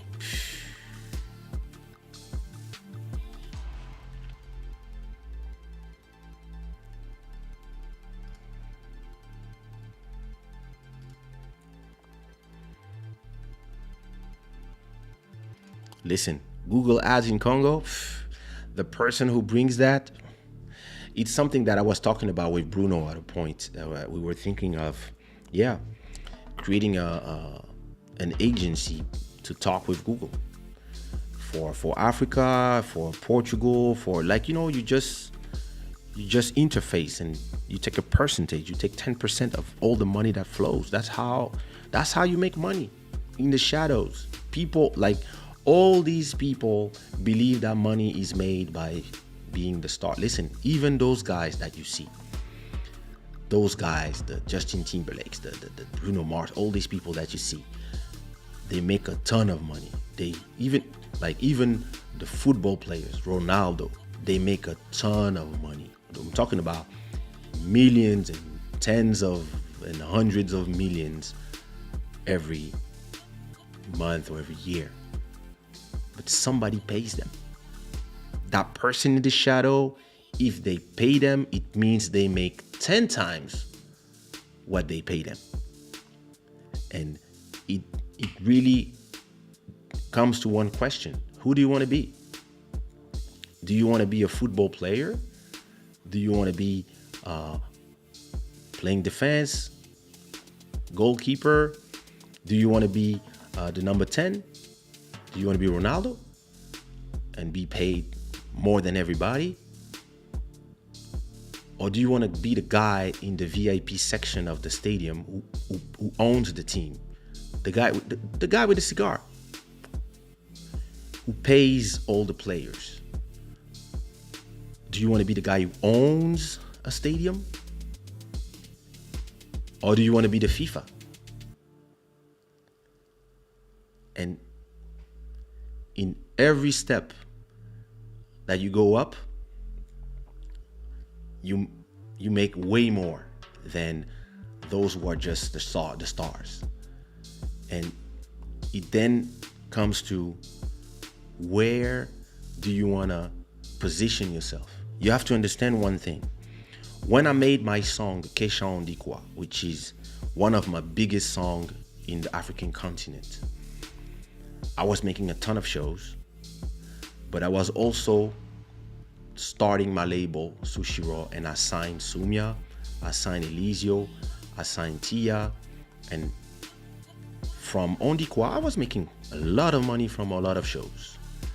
But from Sushi Raw, I was making 2, 3, 4, 5 times the amount of money that I was making from the shows, from the CD sales of all these artists. And one day somebody told me, yo, listen, I see that your artist Sumia is selling more CDs than you. Ain't you pissed that your artist is selling more CDs than you? And I was like, where do you think all the money is going? Everything is going in my pocket. And the person was like, oh my God, I didn't see it that way. I said, yeah, because you see it in an emotional, egotistical point. I don't. I'm gonna tell you one thing. My good friend Fali Pupa, he came from Kofi Olomide's group, right? And he's huge now. And yeah, you know, calls Kofi's father. But at a point, there was a little bit of rift between them because Kofi was not happy that he left to do his own thing. If I was Kofi back then, trust me, I would have been like, okay, kid, you're good. You're going to start doing your own thing, but I'm going to invest in it. And all this money that you make from all your shows, all your CD sales, all your publishing, I would be making money. And then I would have sent the others and I will give them the same thing. And then after that, you're the king and you have all your knights. This is called the vision. You have to understand, like, you can be the best player in the team, but if you own the team, you pay all the players.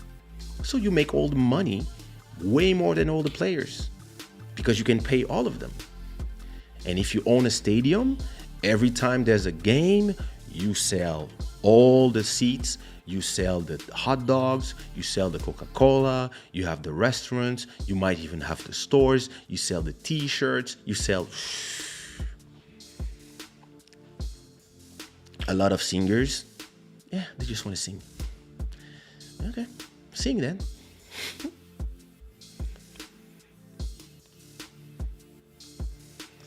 Hi, Joseph. Lots of new people, huh? Clubshada, hey. Oh, thank you so much, Julie.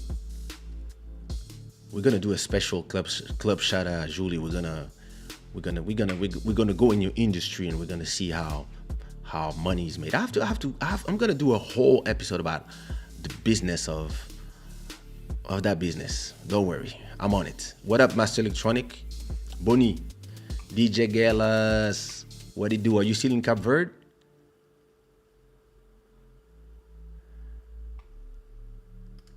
Data centers is a future business in Africa.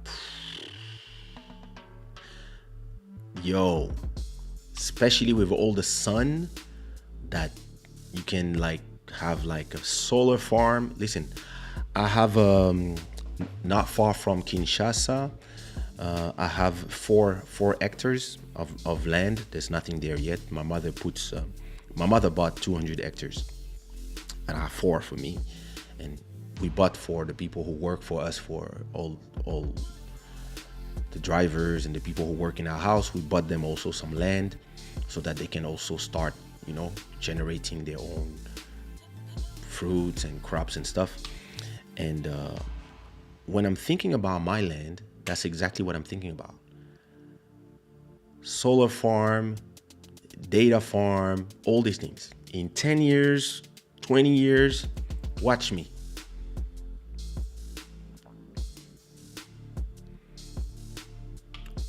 Master Electronic, the gambler. On the team. Yep.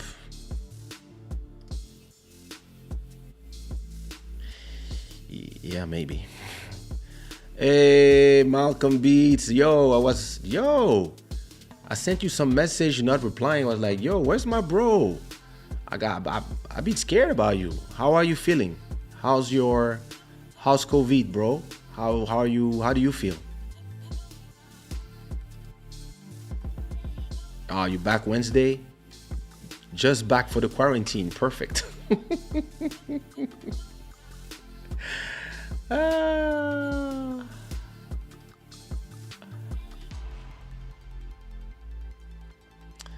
But listen, it's a great conversation. I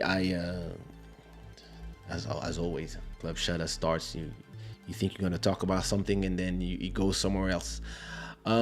I want to talk to you about before I go. I want to talk to you about, and if somebody wants to join me, of course, I would love. What the hell? Going to the hospital? Damn. I'll call you after that. I will call you after the show, bro. Good luck. Hey, it's gonna be all right. But yeah. I was there. I've been there. I've been there. But if you still can type, it's you hanging in there. But I told you the second week is horrible. Yay. Yo, everybody, send some hearts to Malcolm Beats, who's fighting COVID, and he's not feeling well, but it's gonna be all right, brother. It's gonna be all right. Just hang in there, and take your vitamin C, and make sure you come to us in a. Make sure you come to us in a better shape, because that's I know exactly what you're going through. This is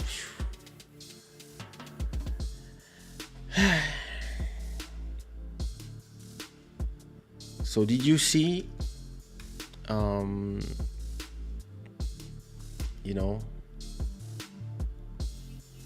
everything that has been going on with in the US? The US is like a banana republic now. Like, it's and now you have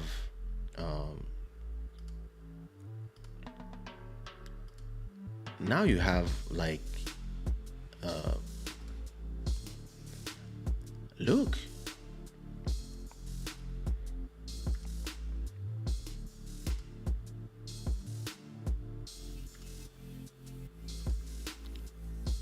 thank you, P. Thank you for him.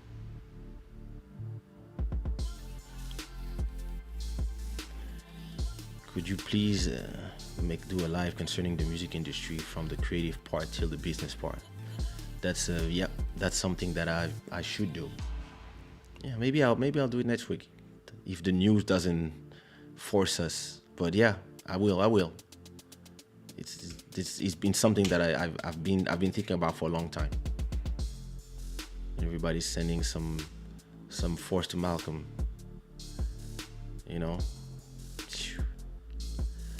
Joel, hop in there. Wait, let me turn on the interview mode. So listen, whoever wants to have a little conversation with me about because that was very interesting, the fact that Trump, they want to impeach him now, and it's crazy because here is somebody who was an outsider and who just pushed his way through American politics without ever being a professional politician, being different, being bold, being sometimes an abuser of words, and tweeting his way into where he went, and who apparently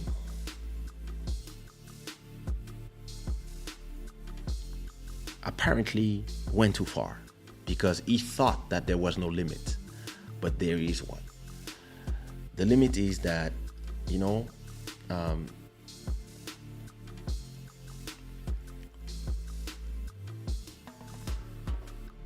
Americans love the symbols. And you know, I was having a conversation with some people on Instagram, and so a lot of people was telling me, "Oh, how come Twitter, Facebook, and Instagram, and YouTube, all these people censor the president of the U.S.? This is the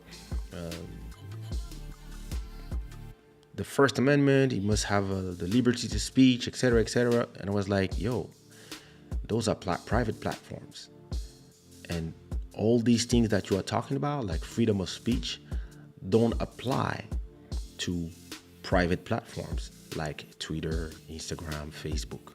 We can have a conversation about the power they have now, but they still are private platforms. And if the president of the United States wanted to talk to the people he serves, he can do a press conference at the White House and everybody will come to listen to what he has to say. So it really comes to this, it really comes to a lot of people not understanding how it works. A lot of people not understanding the law. A lot of people believing that freedom of speech goes in platforms. And I gave this example to some people. You are here on clubshada. You are here on YouTube. I don't own YouTube. It's a platform. It's a private platform. If YouTube wants to silence me, they can. They can just remove my channel because they believe that I breach their terms of service, right? Because I don't know, I show a nipple, something, whatever, or incite to violence, something like that. But inside of the YouTube platform, when you are on my channel, like right now, you are in my house. See here, when anybody is talking, I can see your things, right? And if I want, I can go to anybody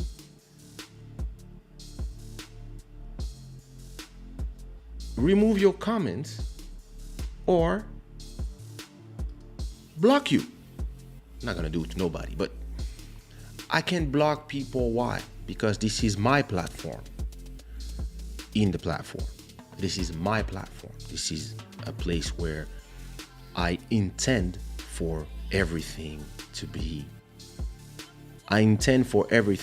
respectful, for people to respect each other in the chat, and for people to respect me. So there's been people coming here and thinking that, oh, I can say whatever I want. I don't say nothing, but then while we talking, you hear me doing click, click, and they're gone. Why? Because this is my private space inside of YouTube. It's like, it's my house. You come to my house, you remove your shoes, and you speak to me respectfully. And if you don't, and I remove you, you cannot talk to me about freedom of speech. I don't give a fuck about your freedom of speech in my house. And Twitter is not a public space. It's a private entity. And there's two reasons why they remove his account. Listen, I'm not saying I fully agree with the fact that they remove his account. But I believe that it's I believe that if I was Twitter lawyer, right? If I was Twitter's lawyer, I would tell them, you have to remove the guy if you don't want the Congress to turn on you and ask you why you were complicit in being the vector of communication of an individual that created an insurrection, sedition, treason over a country that resulted in 5 people dead, including a servant of the federal state. And trust me, you don't want to, Mr. Zuckerberg, come here. Jack, come here. Google, Microsoft, come here. Apple. Okay, explain to me how this, you see what I mean? You don't want to be there. So your lawyer might be like, yeah, I think it's, and you might be, yeah, but he's the president of the United States. Like how, like we cannot block a president. And I believe that until then, they didn't, because of that, because they believe that there's a freedom of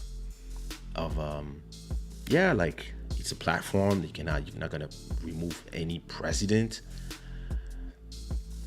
But once you incite terrorists to come for you, and you have the capital, listen, there's a symbol.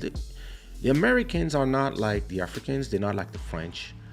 The Americans are very big on symbols. And the fact that the capital since 1814 was the last time that the English army stepped into, invaded the capital. It's been 200 years.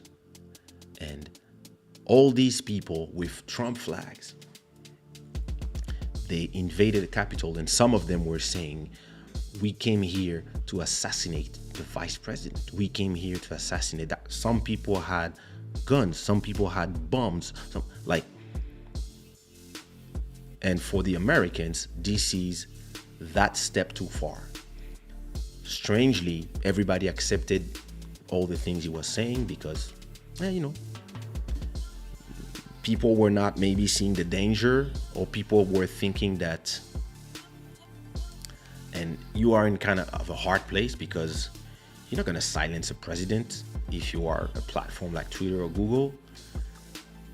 But then you have a president that is not acting like a president, and he's going far, far, far, and at a point he incites this crowd. And he's been, since the elections, like, you are a democratic country and you are here telling to the whole world every day that the election was rigged, it was rigged, they stole it to me, blah, blah, blah, blah, and there's no proof. So at a point, you are creating a precedent, and you are having countries like Congo, countries like China, countries like Russia laughing, eating their popcorn. They're like, look at these motherfuckers, look at these niggas. Mobutu is in heaven laughing. He's like, okay, there you go. So elections, it doesn't mean nothing. So this is dangerous, especially when you are the beacon of democracy. And it just went so far that all these platforms had to take the decision. And probably they grew some balls because he's only president for 12 days now, 10 days. And they were like, now you went too far, and now people are dying, and now you are dangerous. And now you have somebody who sees that he has an army. He has an army, he has his own gang, and he can send them anywhere and they can descend. And listen, thank God that they didn't come with guns, all of them, because look at all of them. Some of them were dressed like paramilitaries. So some of them, like, you just imagine 1,000 of them come with guns. That would be carnage. And we're not talking about protests in Hong Kong or people refusing the election result in Kinshasa or in Kisangani or in Rwanda or in Nigeria or Indonesia or Mexico. We're talking about the United States of America. The moment when he sent those people, and I don't think he thought that they would go that far. I think that he's special. His people, his followers are devoted, and it happened in music. There was this guy that everybody wanted to follow this guy, and that guy was crazy. He was really a bad person for. He was a bad person for our music business. He is a bad person, and strangely, he found a way to persuade everybody that they needed him, artists and producers and even the executives. And I was telling the people, this guy will destroy the business from the inside. And nobody wanted to listen to me. People were thinking that I was jealous because he was the new guy and and he's taking my place. And I was like, guys, I don't care. I have my own label. I have my own thing. This guy is going to destroy the business from the inside. And that's exactly what happened. The whole business got destroyed from the inside because of the poison that this guy put inside by the lies, everything. It was not a question of music. It was a question about me. And when you have those people, you cannot give them power. And I remember I was telling my partner back then at Section Zouk, I was, bro, this person is going to be a problem for your business. And the guy was like, I know that this guy would sell his mother, but I'm in control. And no, he was not. And that's exactly what happened. The whole business got destroyed because of that one guy. And this is what's happening right now in the US. One person, by his reckless attitude, his non-respect of... He arrived, the first thing he said, Africa is a shithole countries. I was done already. But because people were seeing the number of people that he was draining with him and they wanted those votes, they let him, and they were like, they thought that they had control. And until 5 people died. It's a big deal. And yeah, they're lucky it wasn't more. That's true. I do agree with what you're saying. Can you imagine when you have a country like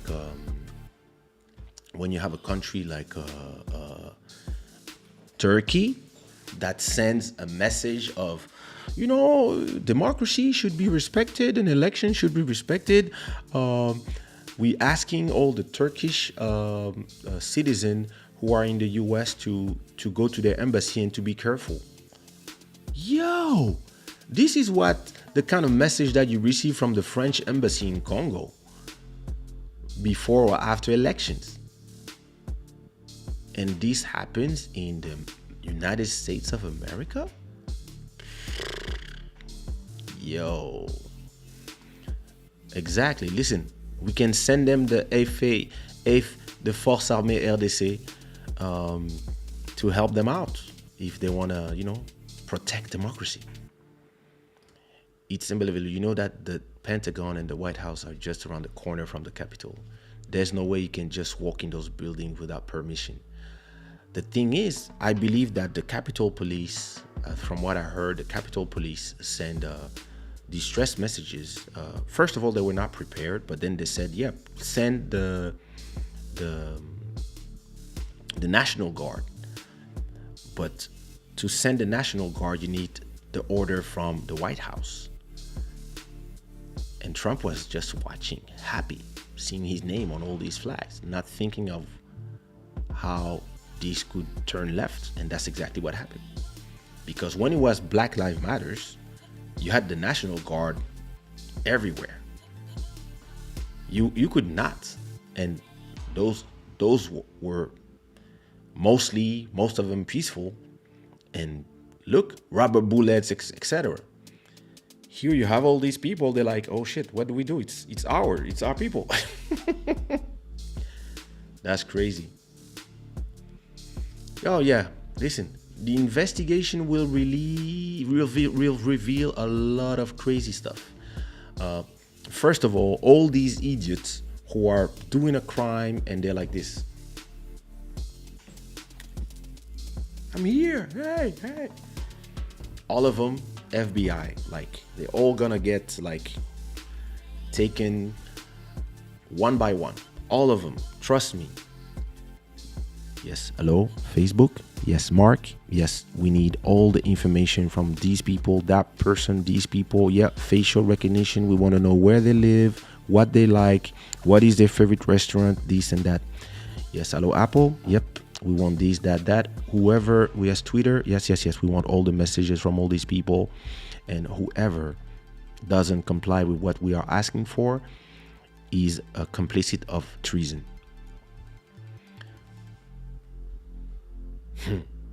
Trust me, all these people will come to their doors. I mean, it's happening already. I think they already recuperate 50 people. All these people who were posting photos, all these people losing their jobs, dude. And everybody's gonna spend a few months in prison, if not more, because yeah.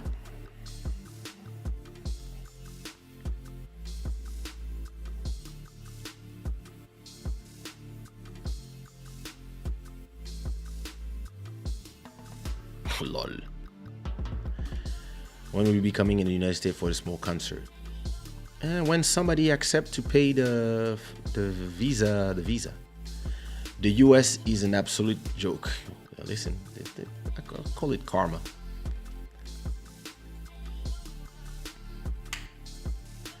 As long as those big tech companies don't belong to open source communities, it's harder to speak freely on those platforms. Yeah, they're private platforms. Everyone shall use Signal Message or Elementary. The New World Order. You one of them? Everybody will stay on WhatsApp, bro. Trust me.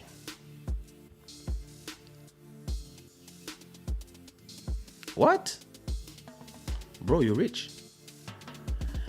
I was speechless when I watched the news. Listen, I was speechless. That's crazy. That is crazy. Why is best content asking the same thing 1,000 times?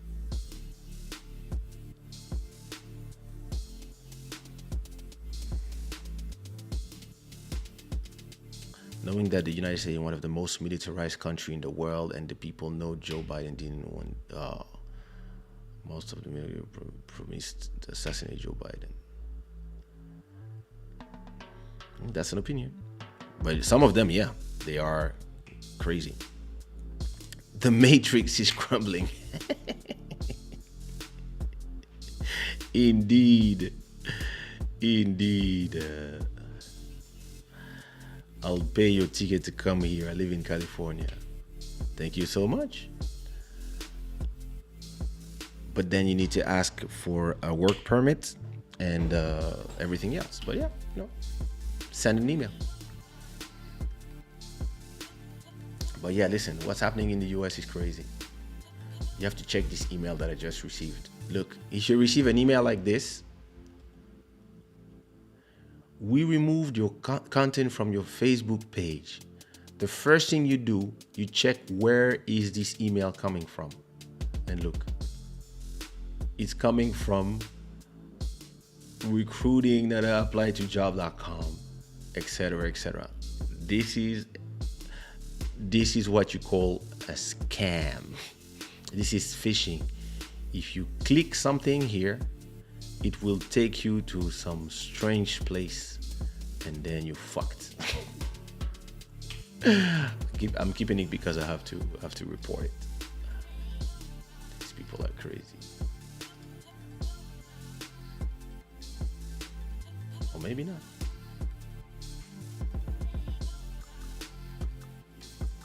if you think this maybe there's an appeal below.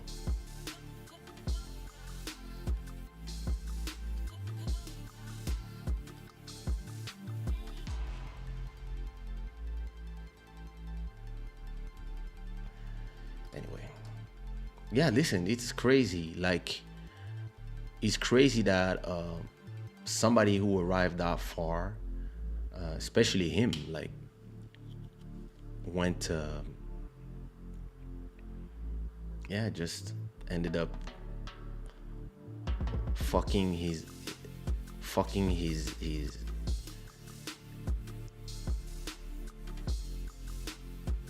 see, yeah, he fucked his whole thing just like that. But hey, you know what you're gonna do. It's this is where you don't realize the limits, and this is a guy who's always off limits, so you know. What would remain if Joe Gaza would Trump remain in power? No, of course not. Of course not. The vice president will become the president. Kamala Harris would become the president. But now, listen, the secret services are here to make sure that this doesn't happen. So yeah, you know, crazy things. You know what I want to do? Wait, let me see. Let me see if before I go, let's have some. Let me turn on the interview mode. Where it is for 10-20 minutes before I go and see if anybody wants to join. Don't forget that you need to have speakers, headphones. Sorry, and if you wanna have conversation about. Wait a minute.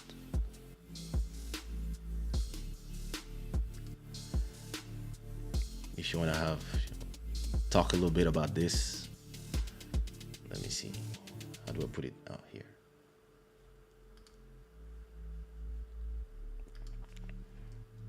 Yeah, if you want to come in before we go, and this is the link to. This is the link to join, and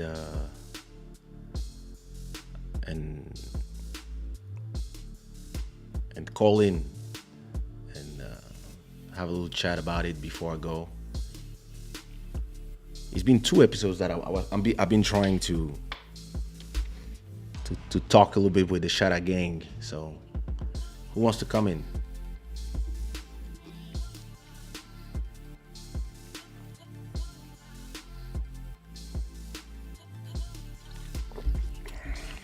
At this time.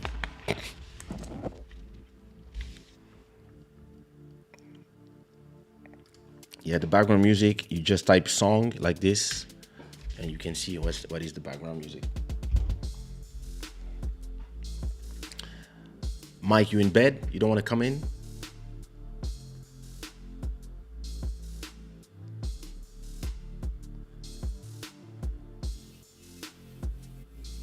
That's what's playing in the background. Right, if nobody calls, I'm about to go.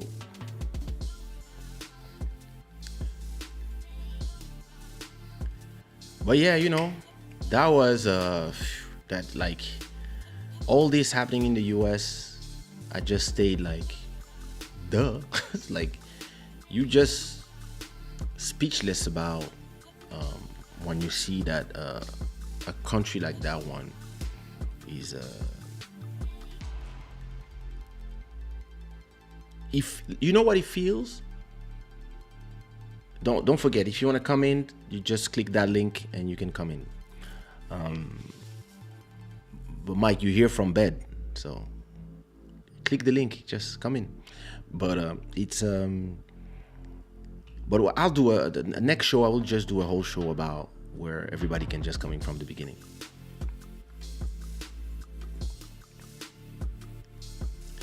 I'm going to read the new WhatsApp term for seeing to share data isn't happening in the US. Oh, nice. But yeah, that's Facebook for you because of our privacy laws. Yep, true. which is not the same in the US. They don't care about privacy.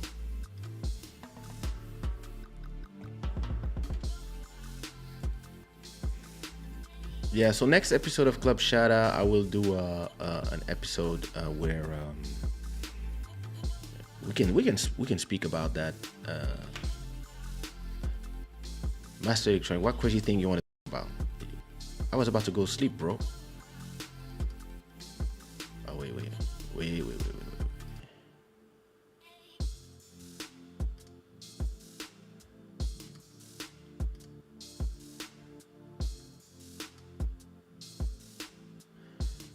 What is up, bro? Oh wait, you're mute. You're muted. You have to unmute yourself. Oh, it's me. Oops, sorry. You have to unmute yourself.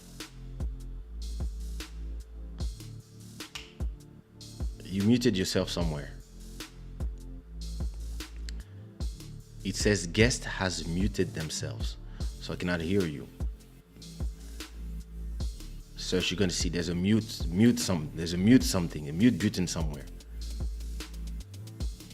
You can make it happen. You can do it. You can do it.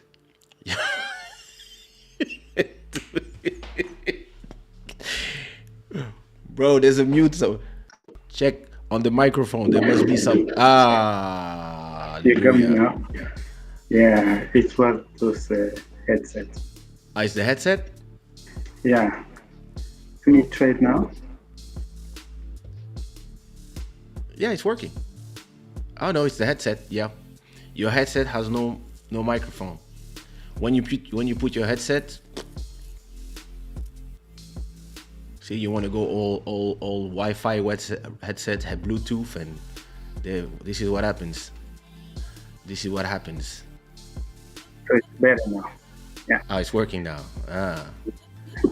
Am I the only one here? Yeah, you are. It's just you and me. Oh wait. Oh my god. Uh-oh. Yeah. The Kuz is here. Mm-hmm. What up, cousin? Not much. How are you? We're here, you know. Good. So what do you think? Do you think Twitter and all these companies were right to ban the Trump account? I mean, as you said, it's their own private platform, so they can do whatever they want. And, at the same time, they knew, and like I said before, they knew when they put that guy in power. They brought him for a purpose. They had something to do. And, he did what he was supposed to do, but, as business change and goals and objective change, they no longer need him. So that's how they're getting rid of the guy. But who put him here? Is it not the people, the voting? You don't believe in that? No.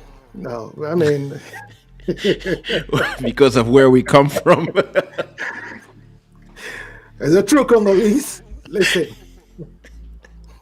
Power, as somebody who's seen enough, given to you. It's not earned. It's given to you somewhere, somehow. I think we have this is our PTSD. We've seen too much of this world to be naive, but right. Well, Mm-hmm. What about you, Master Electronic? About the ban of Donald Trump on Twitter, Facebook, and Instagram. Yeah. I think for me it's a little bit. I'm a little bit afraid of the freedom of speech. I don't think the same things he did on Twitter, he didn't do that on Instagram. So being banned automatically in all of those platforms make me a little bit afraid of our way of thinking in the future. I think that Facebook banned him for another reason. I think it was because of the videos inciting people to riot, and the fact that, and as a platform owner, if you have all these people saying those things on your platform, like let's say for example, and it's happened before, in this channel we start inciting people to go kill somebody, and let's say somebody from the Shada gang just go and kill his whole family because we've been telling all this time, yeah, you should do it if you want to be a real this is how you are a real person like us, and somebody does that. This channel disappears in the second everybody starts talking about this. Oh, look, this is the young Master Electronic was a member of the Shada gang, which is it's a group of school in YouTube on the channel owned by Kaysha, blah blah blah. Listen, your channel disappears in the second, and probably Twitter follows and everybody follows because they're like, yep, it's not us. So I mean, I believe that when they were thinking about it, they were saying to themselves, yeah, but it's the president of the United States, and shouldn't we just remove that tweet? But I guess as it was becoming, and the symbolic of the people marching inside of the Capitol, destroying things and looking for the vice president to execute him, I think the symbolic of this made all these companies say like, nah. We don't want to be part of it. And okay, we remove this. The next thing you post, if it is violating our terms of services, like you've been doing for 4 years, Right. let's because he's been doing it, but he was the president, and you kind of don't know what to do. But now they're like, listen, he's only the president for 12 days, and with what just happened, I think we can do it. And I think they probably asked the lawyers, should we do it? And the lawyers were like, you should do it. And they did it. So, hey. Yeah. In that point, Kaysha, I'm a little bit afraid because Tony, you have to unmute yourself. Yeah, there you go. Yeah, what's up, guys? Yeah, I'm just gonna mute myself so that I don't create any feedback. I like the paintings in the back. Those are Nice. yeah. That's how you recognize the rich Congolese people. Those paintings. I know because my dad has them too.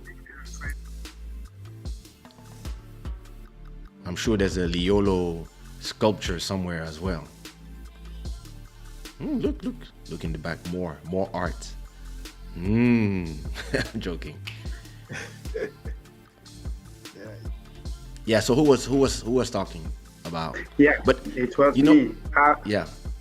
Yeah, I'm just a little afraid of those things coming up now because those big tech companies, they will take it like a point of départ, as they used to say it in French, to start banning other people without any reason.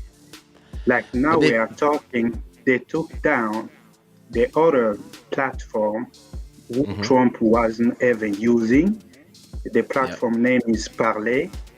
The only people were using, it's an open source platform. Amazon took it down for no reason. Apple as well. Oh, I think because there was a lot. I think they took it down because there was actually a lot of posts by people about executing the vice president.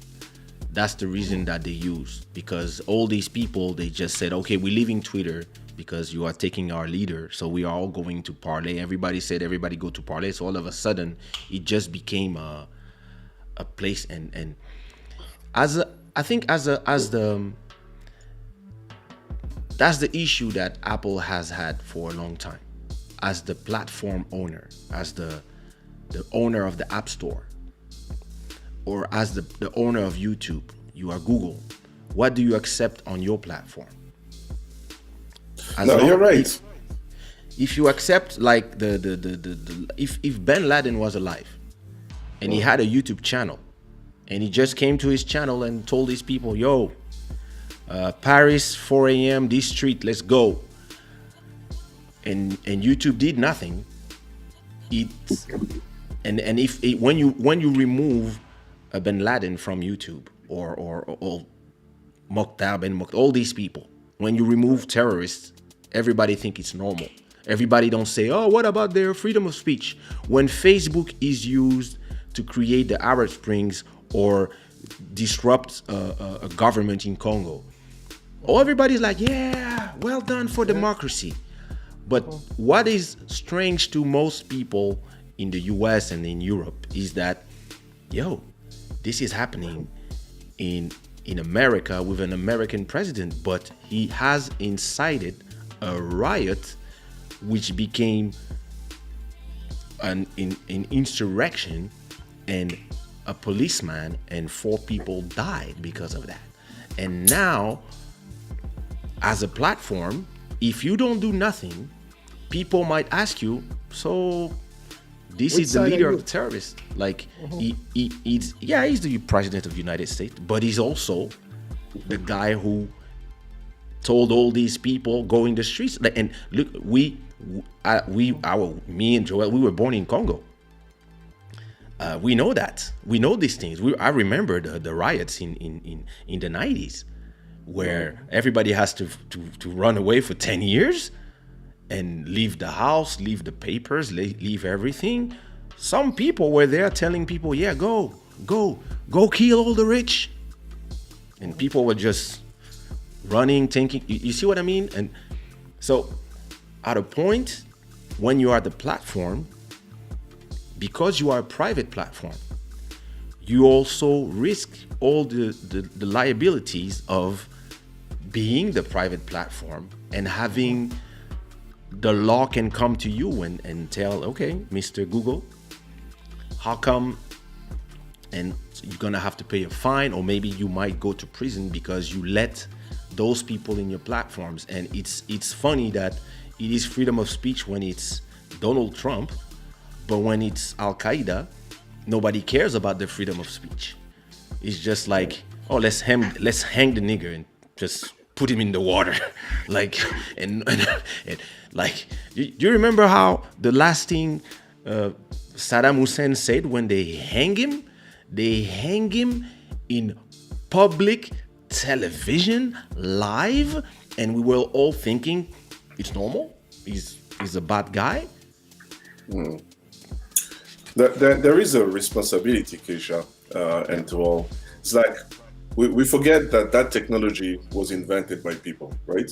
So they created algorithm and all that stuff, and they created it for a purpose, right? To connect people. And they said, hey, it's gonna bring goods by putting people together. Now, when you put that technology out there and it start having like negative consequences, somebody can come to me and say to my neighbors that I'm a rapist, for example. They say, this guy is a rapist. And then my neighbors start looking at me as if I was a criminal, right? Well, all that information is false, right? The technology was not built for that. The technology was built to bring us together. But now it's being used in ways that people did not plan it would, right? So they cannot put their hands in the air and say, we are not responsible, because now my neighbors can actually get all those lies 10 times faster than it could before. Now, And the they believe problem in with it. the US is that who knows who's telling those guys what to do? Yeah. Who's telling them those lies? It might not be American groups. Could be somebody in Russia pretending to be whatever, and it becomes a national security problem. So you can organize a coup by Twitter, Crazy. and everybody can be on Twitter. Even in the cave in the Congo, you can actually start inventing stories and touch the White House. So think about it now and then say, what is the cost of responsibility, right? And that's, you sit down and you look at it and you wonder, where do we go? And then you said it, freedom of speech. Yes, that's what the states guarantee you, right? But that's a private business. Yeah. And you know that I was watching this documentary on Netflix about the social media, the algorithm, and etc. Me, I remember, I'm Twitter user number 100,000 something. I was one of the first person on Twitter because I was following them before when it was a company called they were trying to do an audio thing in the beginning, and then they changed it to create Twitter. So I was following their blog, and when it became Twitter, and I remember back then we had to send the SMS to tweet. It was a maximum of 140 characters in the beginning. So I was using Twitter in the beginning. Oh, I'm drinking coffee. Oh, I'm taking the plane. Oh, I'm about to do a show. Wish me luck. That was what Twitter was about, and it was more about, yeah. I remember that Jack, Ev, Bees, and the founders, they were so excited about the fact that, yeah, that the freedom of speech, everybody can speak, da da da da da. The news will not only come from the TV, it will come from somewhere else, etc. But in the beginning, it was just a platform about talking to each other. YouTube was a platform about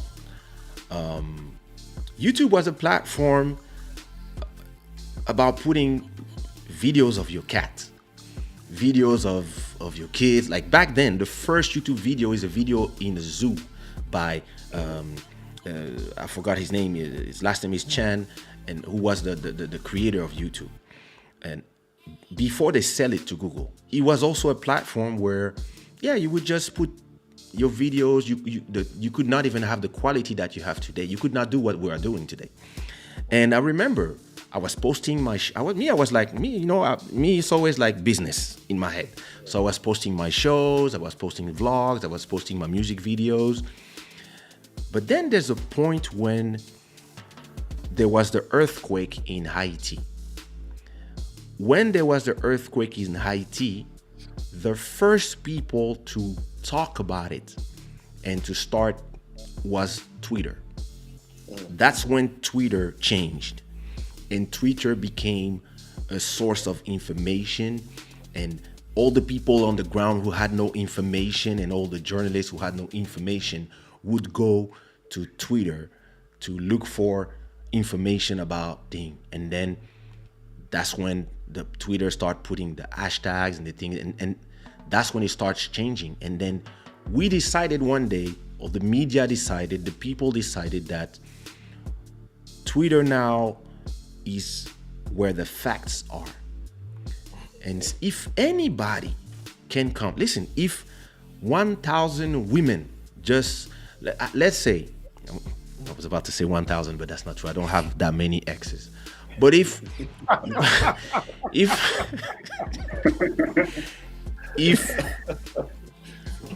if the 7 women that I had a one night stand in my life just come from nowhere and say, oh, Kaysha did this to me, this is how it happened, and they all go on Twitter, for some reason it becomes the truth. And people don't care if it's true, if it's not, and they just cancel you. And you have to see how exactly what you were saying, Tony. Like, there were some people who built those places,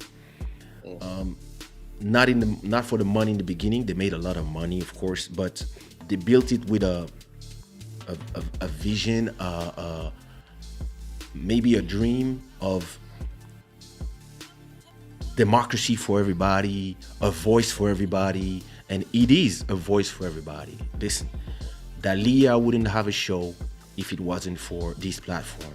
Joel wouldn't have a place to talk if it wasn't for them. I wouldn't do this if it wasn't for this platform. I would just be like everybody on quarantine, crying like everybody. I can be here and talk with, meet, create a community because of this platform. So this is the good. But the flip side is that a Nazi can do the same thing. Exactly. And the question here is, and it's the question Master Electronic is asking: who decides if you are good or if you are bad? Because if you take the point of view of the Nazis in the 40s, the people that the French people are calling the heroes of the resistance, they are terrorists for the other side. On the perspective, yeah. And you might even and some people in Africa or in the Arab world might see the Occident as invaders. Right. You in Iraq, you live in your life. It's not great, but it's okay. And these people come with bombs, missiles, like it's written democracy. What you mean? Like, and look our country. I mean, okay, we were born on the right side, but I mean, before they arrived and they, for their own interests, they decided that okay, Mobutu has to go. I'm not gonna say it was better before. It's just an ever-changing thing, but people from outside, like the Americans, like the French, like the Belgium, they come and they decide that they want to change your country and they want to make your country better because they want to push their values, their way of life to you, because they say that their way of life is the right way of life. But maybe in your country, it's normal to cut the hand of somebody who stole an orange. It's your way of life. And yeah, you might be seen as a savage somewhere else, but you might see it normal there. And you might go in America and cut the hand of somebody and no, it's not the way we do it here. You see what I mean? So the example is an abuse. And the problem is here is who decides? So should somebody decide that somebody is dangerous for democracy or for a country,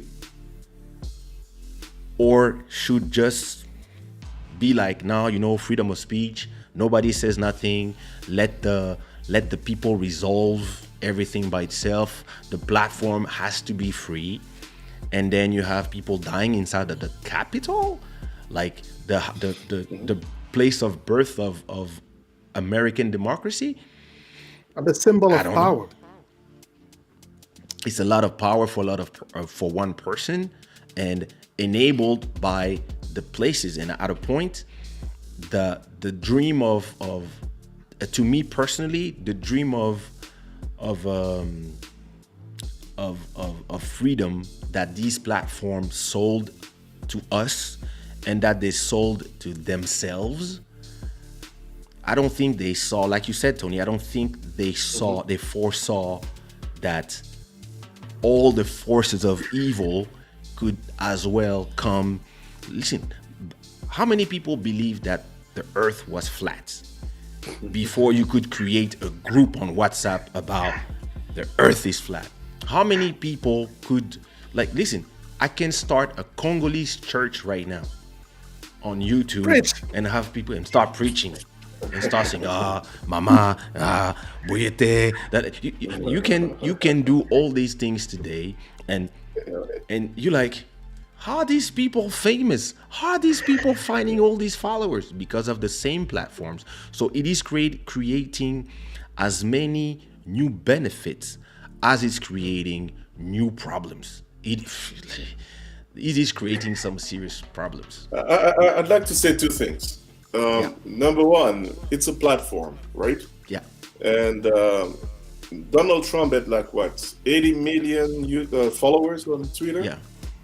Yeah, 88 and million. today they raised all 80 million, right? But the thing is that it was able to reach out to 80 million people because of the algorithm Twitter put together, right? It's not Donald Trump followers. It's Twitter platform that allowed him to connect with 80 million people, right? Mm-hmm. Second, in the same vein, so that's my sub point, is that he signed an agreement, right, with Twitter. Yeah. And say, I will do this, and I will do that, and I will not do this, and I will not do that. I will respect the terms of service.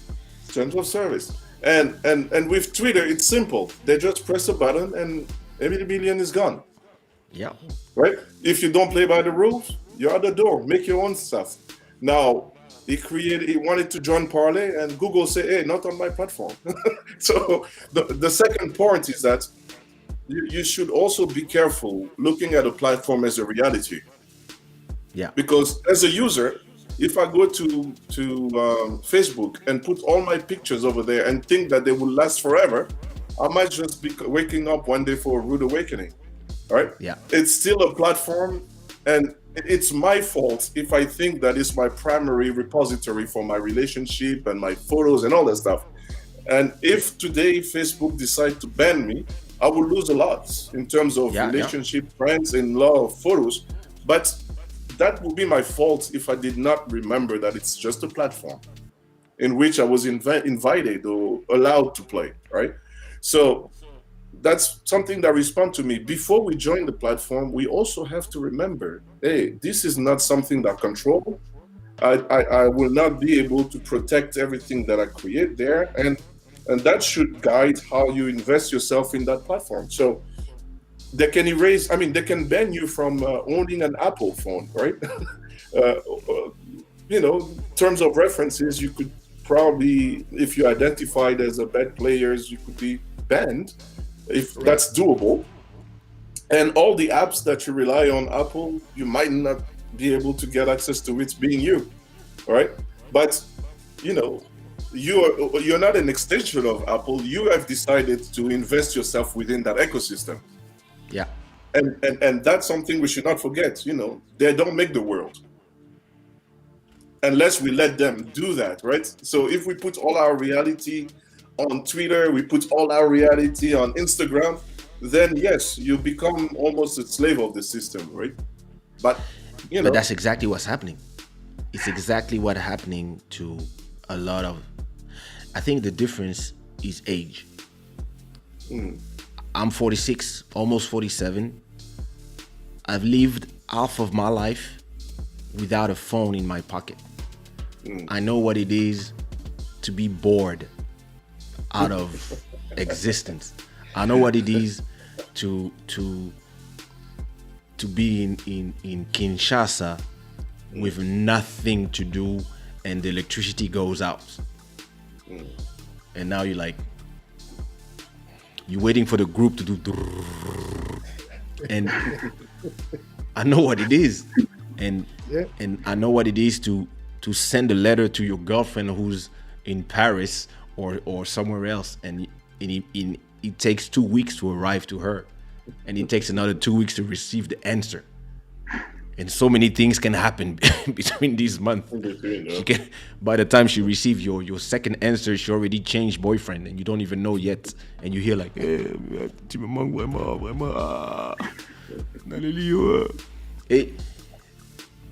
this generation, they live through the platforms. They get their validations through the likes. They get their friendships through the platform. Some of them, they even make money, their livelihood through the platform. They're on OnlyFans or whatever, or they are an influencer. Like, people pay my wife to post photo with their a bag with something like. So that generation, this is they live inside of that reality. This is their reality. We know how to push back and to get out of that reality and live the real reality, because we have the people we know them from the real life. Some people only know virtual people. And so for a lot of these people, removing somebody's voice from that platform, it is equal to removing their freedom of speech, because they believe that the world is the platform. Some people, like I have a guy who was telling me on Instagram that they just removed his Twitter, like remove him from Twitter because I don't know what he was talking about, something religious, some temple or whatever, and somebody, yeah, somebody said he was somebody reported his tweets, and yeah, he got his account removed, and he's like, I don't know what to do, like, you know, he's like, what am I Get gonna another do now? account. And I'm like, yeah, you know, live your life, like, take some time off this and read a book, watch TV, like, you see what I mean? It's and I can understand the different realities of people, but when I debate with people about that, I realize that some people really don't see this world the way I see it. Some people don't even understand the legality of what is freedom of speech in the US, because the same freedom of speech is not the same in Kinshasa, it's not the same in Mogadishu, and it's not the same in Paris, and it's not the same in Portugal. The difference is it's different between the constitution of all countries, and some people come with their emotional view of what it is, because they think, oh, if they remove me, like, my life is over, and they don't realize that. And they're like, yeah, but he's a president, he's a sitting president, you cannot remove a president from a platform. But then you're like, yeah, he's a president who just incited a riot that turned into an insurrection, a sedition, and made people commit treason to their country, and he's now putting an embarrassment to the United States of America, to the rest of the country. Listen, Putin is like this with his popcorn. He look at these niggas. Putin, Xi Jinping is like, so let's talk about Hong Kong now. You see what I mean? Like, every dictator, every person who's been in power forever, Paul Biya is like, like, but the truth is exactly there, right? All the messages, the appointments, and all that stuff were organized on the platform. And you have Twitter paying for electricity on their server, right? You have the Twitter engineer making sure the server are up, right? Yeah. So they are all sustaining the system that is responsible for destroying the country, right? And making money. And you know, at some point they will look at their own term of reference and say, we didn't sign up for that, and this person didn't sign up for that. So I would say in some of those cases, we should be shocked that certain behavior has taken such a long time before they led to a termination. It's not that big. You know, I'll tell you the truth. If it was Barack Obama that did half of the things that Trump is doing, right? God. You know, honestly, just think about it, right? Back in Kenya. But for Trump, people are even saying, one of the things that I heard is he was calling governors in Georgia to change the election numbers. That was crazy. He refused to accept that his loss, right? He's calling governors to change the results. He's bringing his people to stop the process of certifying the election. So it's a continuum, right?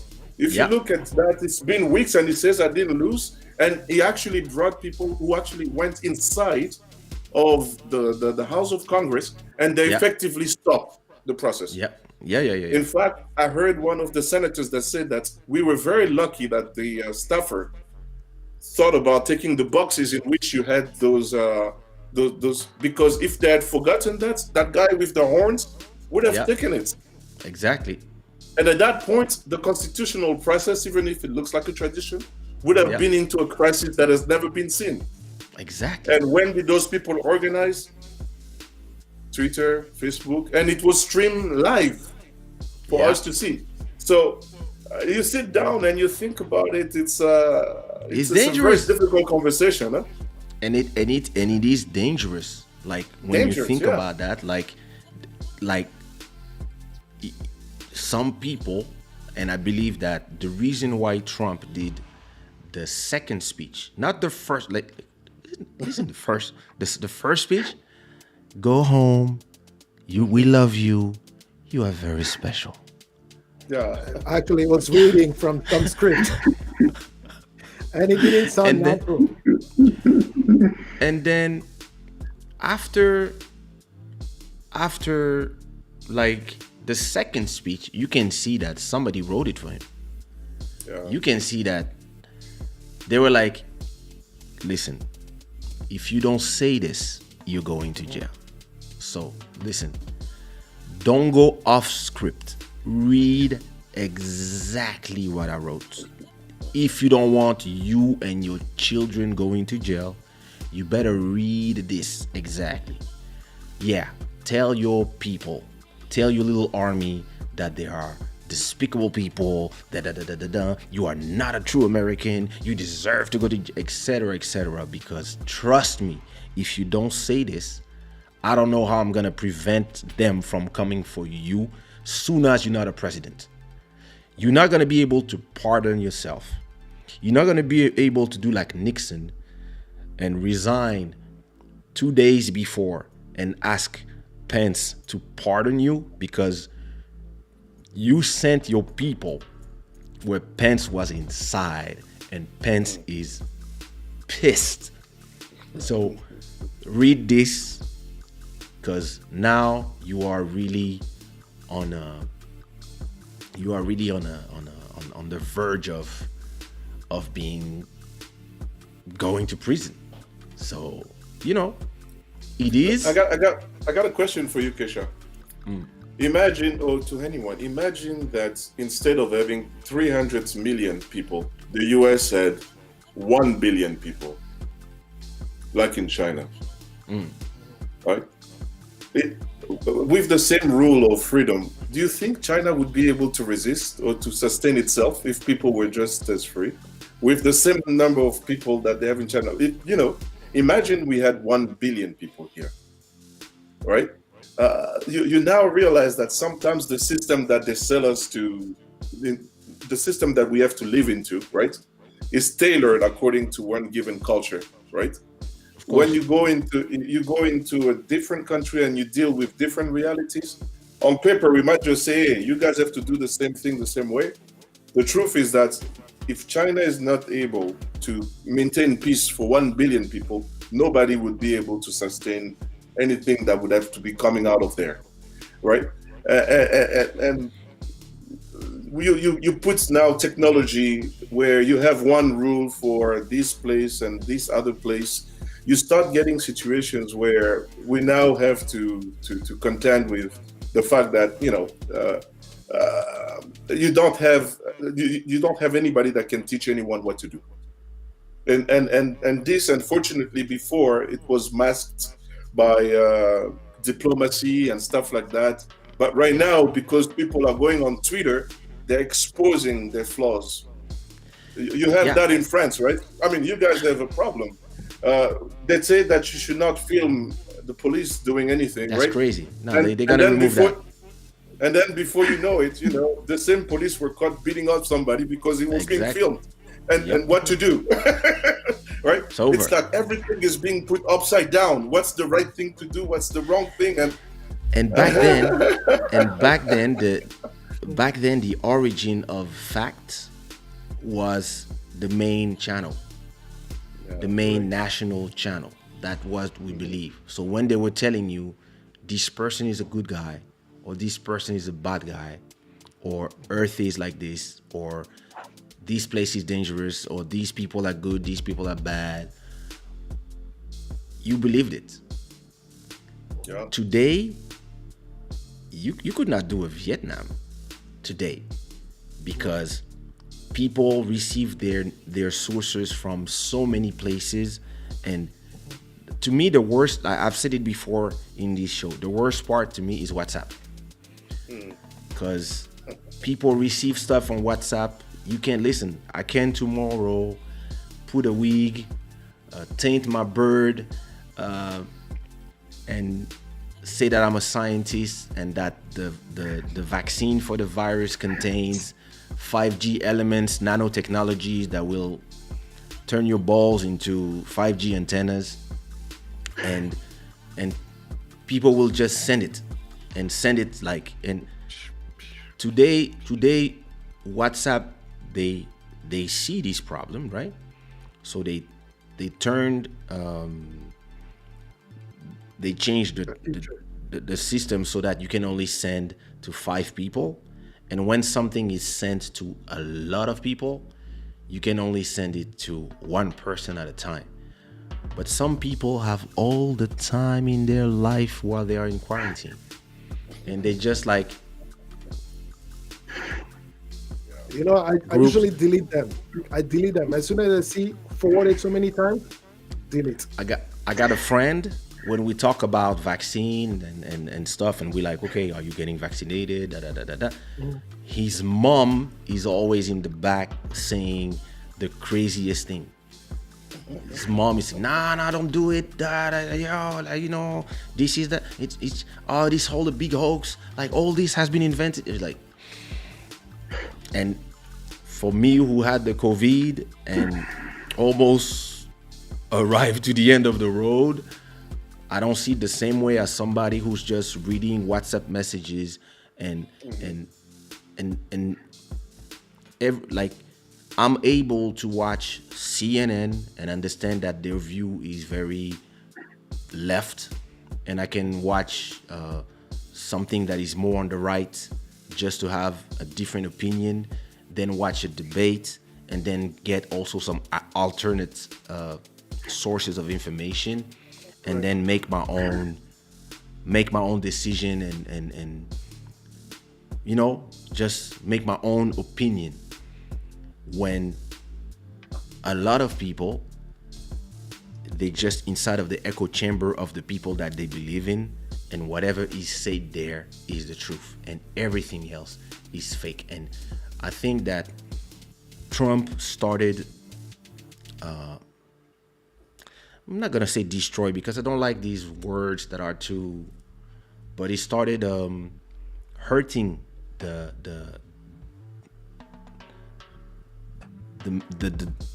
what is American way of life and the fabric of the democracy in the US, when he started using the infamous word fake news.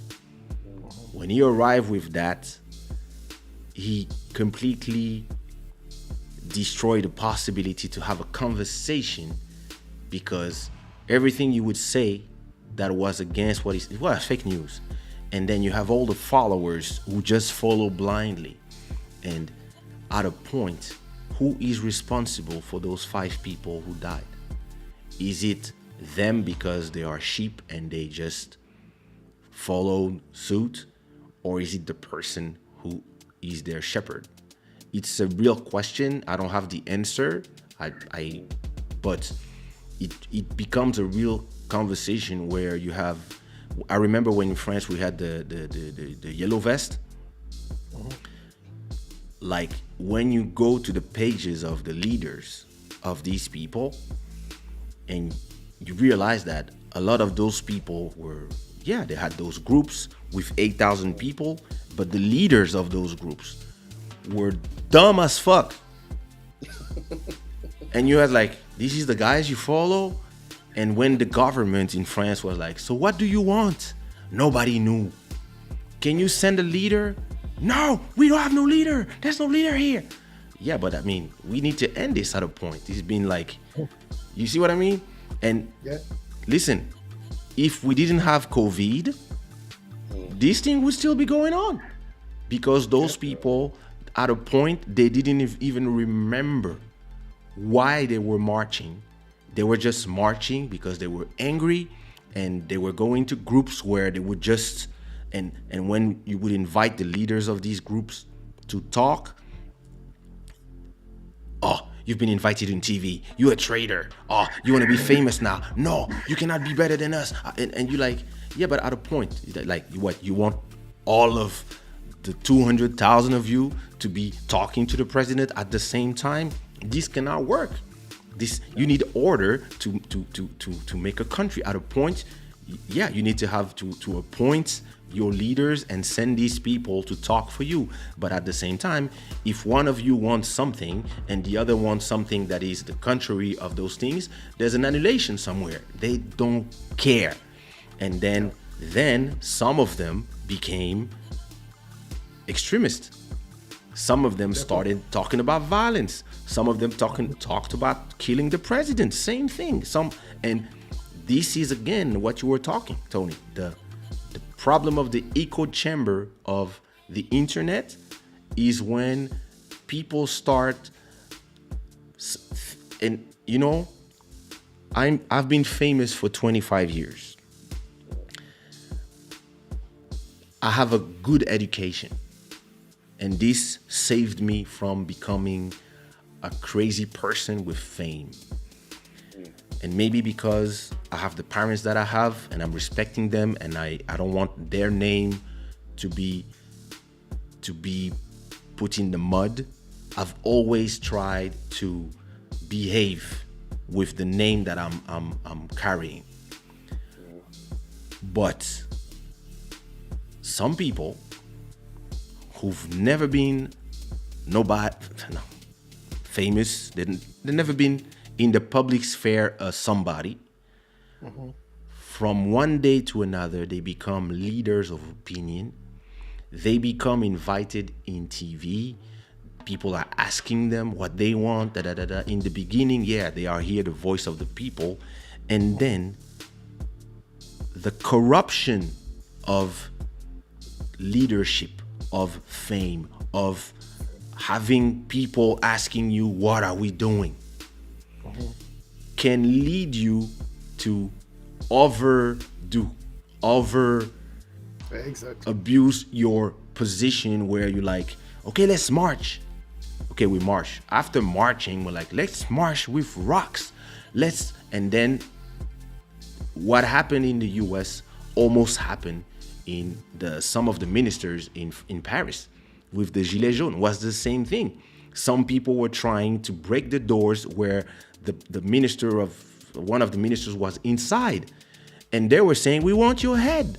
Oh, c'est la prise de la Bastille à nouveau. Yo, at a point, like, if nobody is here to teach people to be civilized, then it becomes the Les Émeutes au Congo back then, where you better not be in your house when the mobs, the mom, or you better be somebody that people love, or have a Uzi, or both, because a crowd is way more dangerous than one person. Because I personally believe that even if Trump is a dangerous narcissist, I don't think he foresaw that this would go as left as it went. I think he thought that they would march and that it would cause the process to be stopped or whatever. I don't even know what he thought would be the outcome of this, but I think at a point he was happy. He was there in the tent watching with his son. Look at our power, look at this, look at your name, look at our name on the... And then people start dying. Just add in there 100 heavily harmed of those militias who start shooting at everybody. And imagine the damage. And then all of a sudden it was like, and people were like, yo, Mr. President, you have to stop them. You have to tell them something. And it was like, no, it's my name. And then you don't, and then it's too late. And right now, this is the aftermath. You have most of the people who were even following you who are, I don't want to be part of this, because now we're talking about treason. We're talking about an attack on democracy. We have leaders all around the world who are like, wow, like you have like the French president did a message at 2 a.m. And all of a sudden you're like, oh shit, like, oh, okay, I had all this power. I have all this power because he still has it. But all these people, all my minions, some of them, not all of them, because some people just agree with him, and some people understand he's a little too much, but they agree with the things he's doing. But you have these 10% of your followers who are crazy. Now look at how everybody who said, "No, I'm done, Mr. Trump," like Graham. You try to take a plane and you have these girls saying, "It's gonna be like this every day for the rest of your life. You're a traitor, disgusting." What's wrong with these people? Like, Kaysha, you can have crazy people. We have crazy people everywhere, right? yeah, But remember what I said at the beginning was responsibility, right? When we play in this platform, we all have responsibilities. The platform providers have a responsibility. The user have a responsibilities. Now, you know what? Some of those people that went to Congress, right, in the morning, they were in a meeting where the president, mind you, the president of the United States was speaking to them, yeah, right? And the president told them, "We're gonna march. I am gonna be with you. yeah, We are going there." The president, huh? yeah. So some of those guys, you talk about your education and your ability to understand things, right? Maybe his statement was rhetorical. We say, "Hey, listen, d'une manière figurée, well, we're going there, real." Yeah, but yeah, some yeah, people yeah. can understand that literally, right? We are going there. And say, "We are going there." And who allowed you to? Who gave you the permission to go there? The president, President. right? Right. Yeah. So, and maybe some of those people at those guards at the Capitol, because the distance between the Capitol where the president was speaking was not the wrong distance. It's not Yeah. 2 kilometers, right? And they hear the president telling people, "Let's go over there." Even there can be confused. Yeah. In terms of chain of commands, that's the commander in Yeah, chief. this is the commander in chief. Yeah. So, think about all that. It makes it very complicated. Like I said, if it was Obama or another one doing exactly the same thing, even you and I would say, "Man, this guy gotta go." Right? But it sounds like Trump has lived a lot of people give him a lot of room, Leeway. a lot of leeway. Even if he says the most outrageous person, say, Yeah, it's him. that's him. That's exactly what I was saying about the guy who's our whole responsible for not everything, but he's one of the guy who kind of destroyed the Zouk business in France. He was a guy like this. He was doing too much, and people were like, it's. And me, I was like, I told him in his face, "You are dangerous." And he was like, "No, grand frère, I admire you so much." And I was like, "I think you're dangerous." But everybody saw me as a hater or somebody who, and I told people, "Hey, be careful. Be careful, that person is a dangerous, narcissistic sociopath." And people were like, "Yo, but he has so much talent and da and blah blah blah blah blah, and look all the money he's bringing in." I was like, "Listen, if you want to keep making money for the next 10 years, you better just try to control." The problem of the people is because they're greedy, they only see the money, or they only see the votes, which leads to the money, until the people that they are enabling start running out of control. And if there's a precedent, all we're seeing now, I'm not gonna do a stupid comparison because it's not the same thing, but that's exactly how Hitler came to power. That's exactly like this. A failed coup, and then boom. Populism. So you have to, at a point, learn your history, understand. We have all these people, Bolsonaro, Trump, Johnson, that one in Hungary, all of them, and Marine Le Pen is trying in France, all of them, they've been in position of power, and we are seeing the results. That they were not ready for power because the way they think and the way they arrive in power is with a lot of things just to please the people. And I understand this is politics, but when the amount of lies that you do is greater than the reality, there's a point when you have to lead the country, then you have to deal with reality of all the lies that you said. Now you have to deal with running the country and bringing the ship to the port. So Brexit was built on lies, a lot of lies. And now you got it. Now you are out. Nobody knows if this was a good idea or a bad idea. We just know that there was a lot of lies that made half of these the citizens of this country to choose to leave. Now you choose to leave, you're gonna assume it. Maybe it's gonna be great for you. Maybe. I cannot judge. I'm not a UK citizen. Good luck. But now the people who put you there and are in charge, they're gonna show you if they are able to lead you. And first, it's not the easiest one, but first, première épreuve, COVID-19. Look at all the same. All of them said the same thing. It's just a flu. It's not real.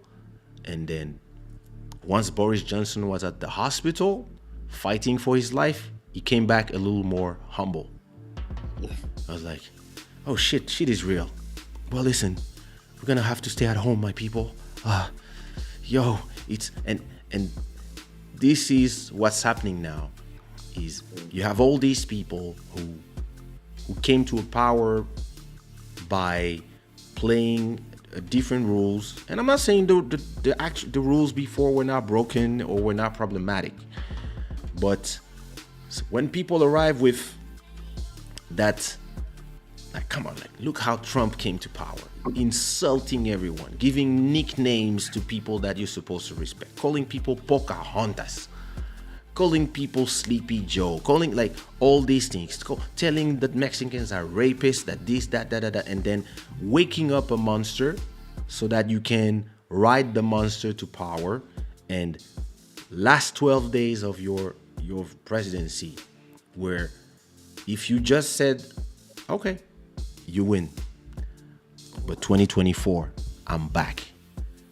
And you just prepare your troops. You beat, you play the game. You understand that you have power on all these people.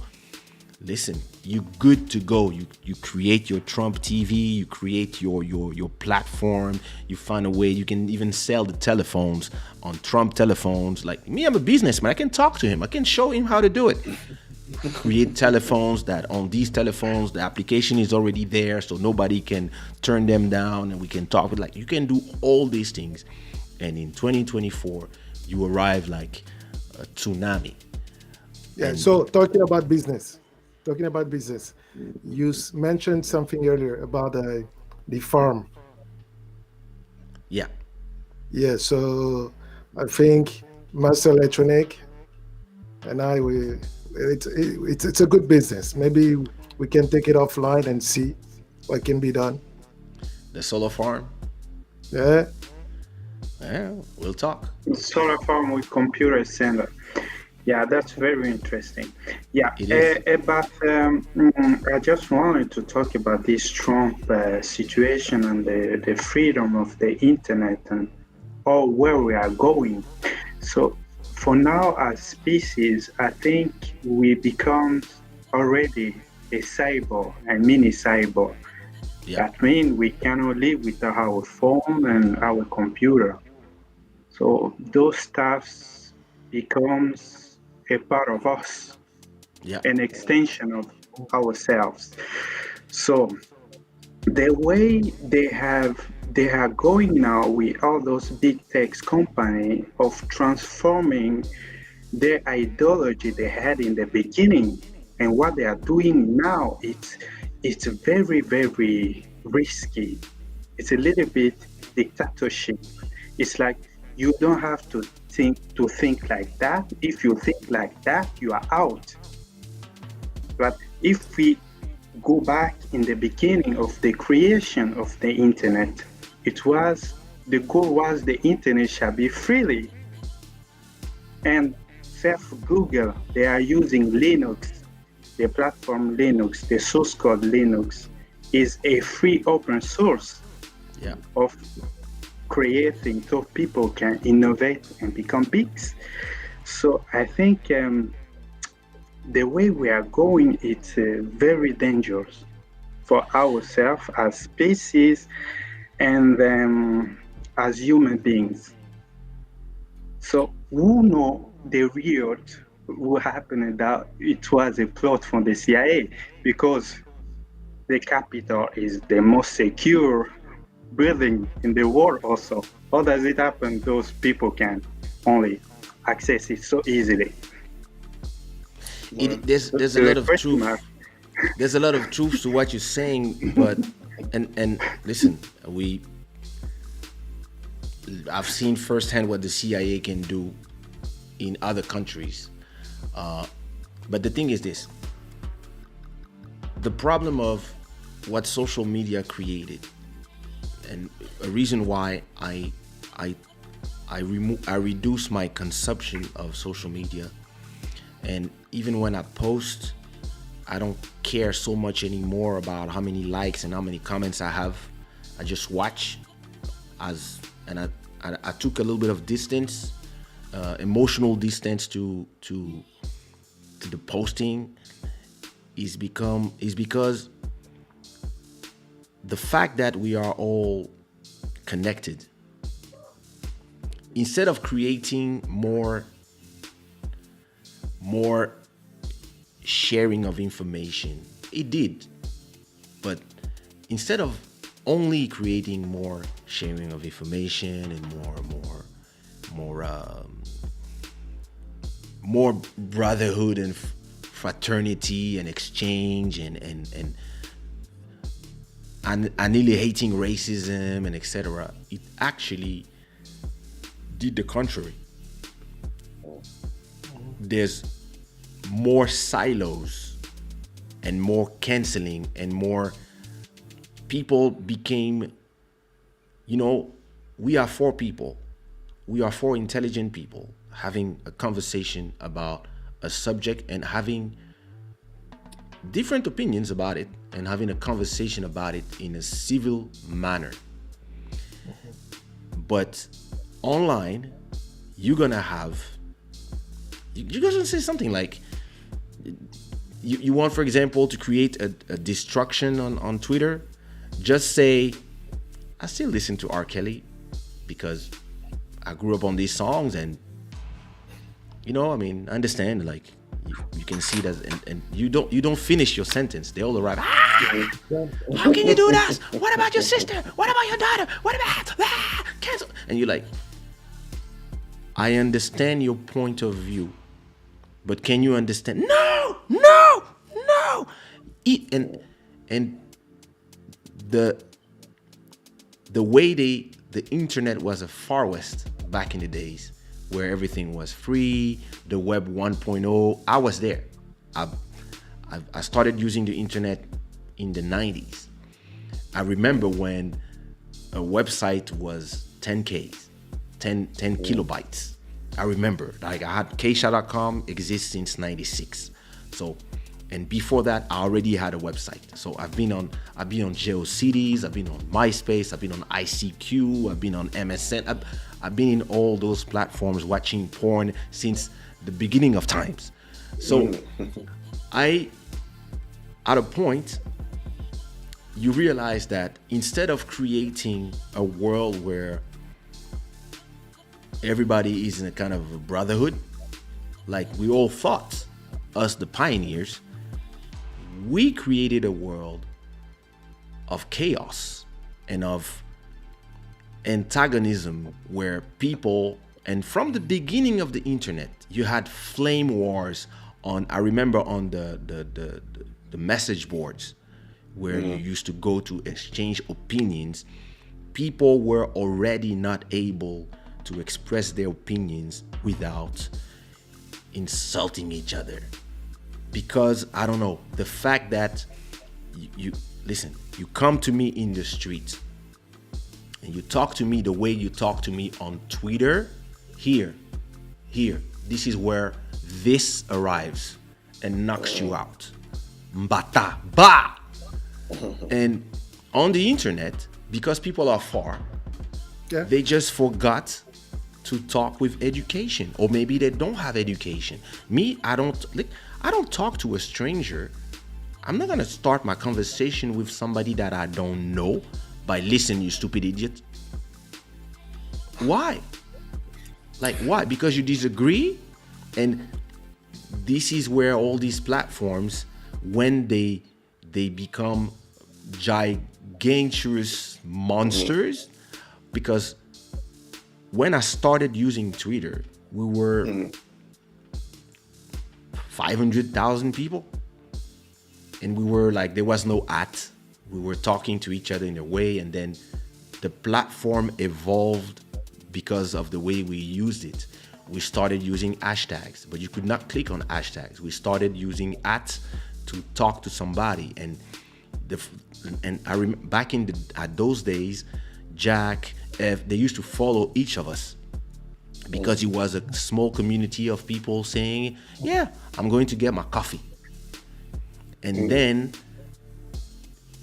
when people are starting to have conversation about ideas, then you could have a civil conversation. But when it becomes millions of strangers, you will say something like, I remember, like I told this story before. I go to 10 different countries and I see always one club where all the women are in Africa, all the women are prostitutes. You can see it. And all the guys are white. And you're like, oh, okay, it's strange. Every country I go, there's a club like this. Okay, I mean, yeah, it's offer and demand, client, business. Okay, but then you post it on Facebook. I said, oh, this is really, it's strange. But in every country that I've been in Africa, there's always a club that is called Manhattan or with a name like this. And there you have a lot of white expats and black prostitutes. And it's not, you're not saying this because you want to create a problem. You are saying this as an observation of something that you have witnessed because you travel all around the world. And I post this before taking my plane. And when I land, I have 800 notifications. And I'm like, what is going on? And I got people posting photos of my CDs in the trash. You fucking racist, la la la. Why? How you can say that? And then you have also the black people who are saying like, yo, are you insulting your sisters? Are you saying that? And you're like, hey, I'm just telling you what I saw with my eyes. Have you ever left France? No, I never left. But so why are you talking to me?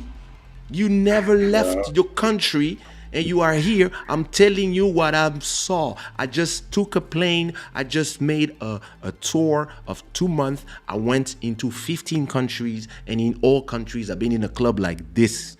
And how I'm telling you what I'm seeing, and because you don't want it to be true, you want to cancel me. You're like, oh, fuck you, fuck your music. I will never listen to your music again. And then you release your next album, and all these people are here. Oh, I just bought the album. I love it so much. Oh, I use it. And that's when I was like, okay, these places, and I'm talking about this is 2010. And then I'm like, oh, this place is becoming toxic. And what does make the place toxic? Is it the place itself because of the algorithms? Is it the people? Or is it both? A bit of both, a bit of all, because remember, people are taking advantage of the anonymity. They're hiding behind the screen, so they can put any picture they want, which can be anyone or even themselves. But like I usually say, they don't care and they don't know that they have a brand to protect. Because, like when I was doing my discussions in Twitter, I used to remember I was telling people, "Hey, listen, there was a tool. I don't know if it's still there, where I can go and read really, really old posts from these people, and then bringing that out, especially Yeah. politicians. Hey, you said this 5 years ago, and this what now what you're saying, and these kind of things, and people will always like try to, you know, insult and all that, and they usually insult when they don't have an argument, when they Yeah. don't know what to say, and that's when they choose the insult so that they can end the discussion right there.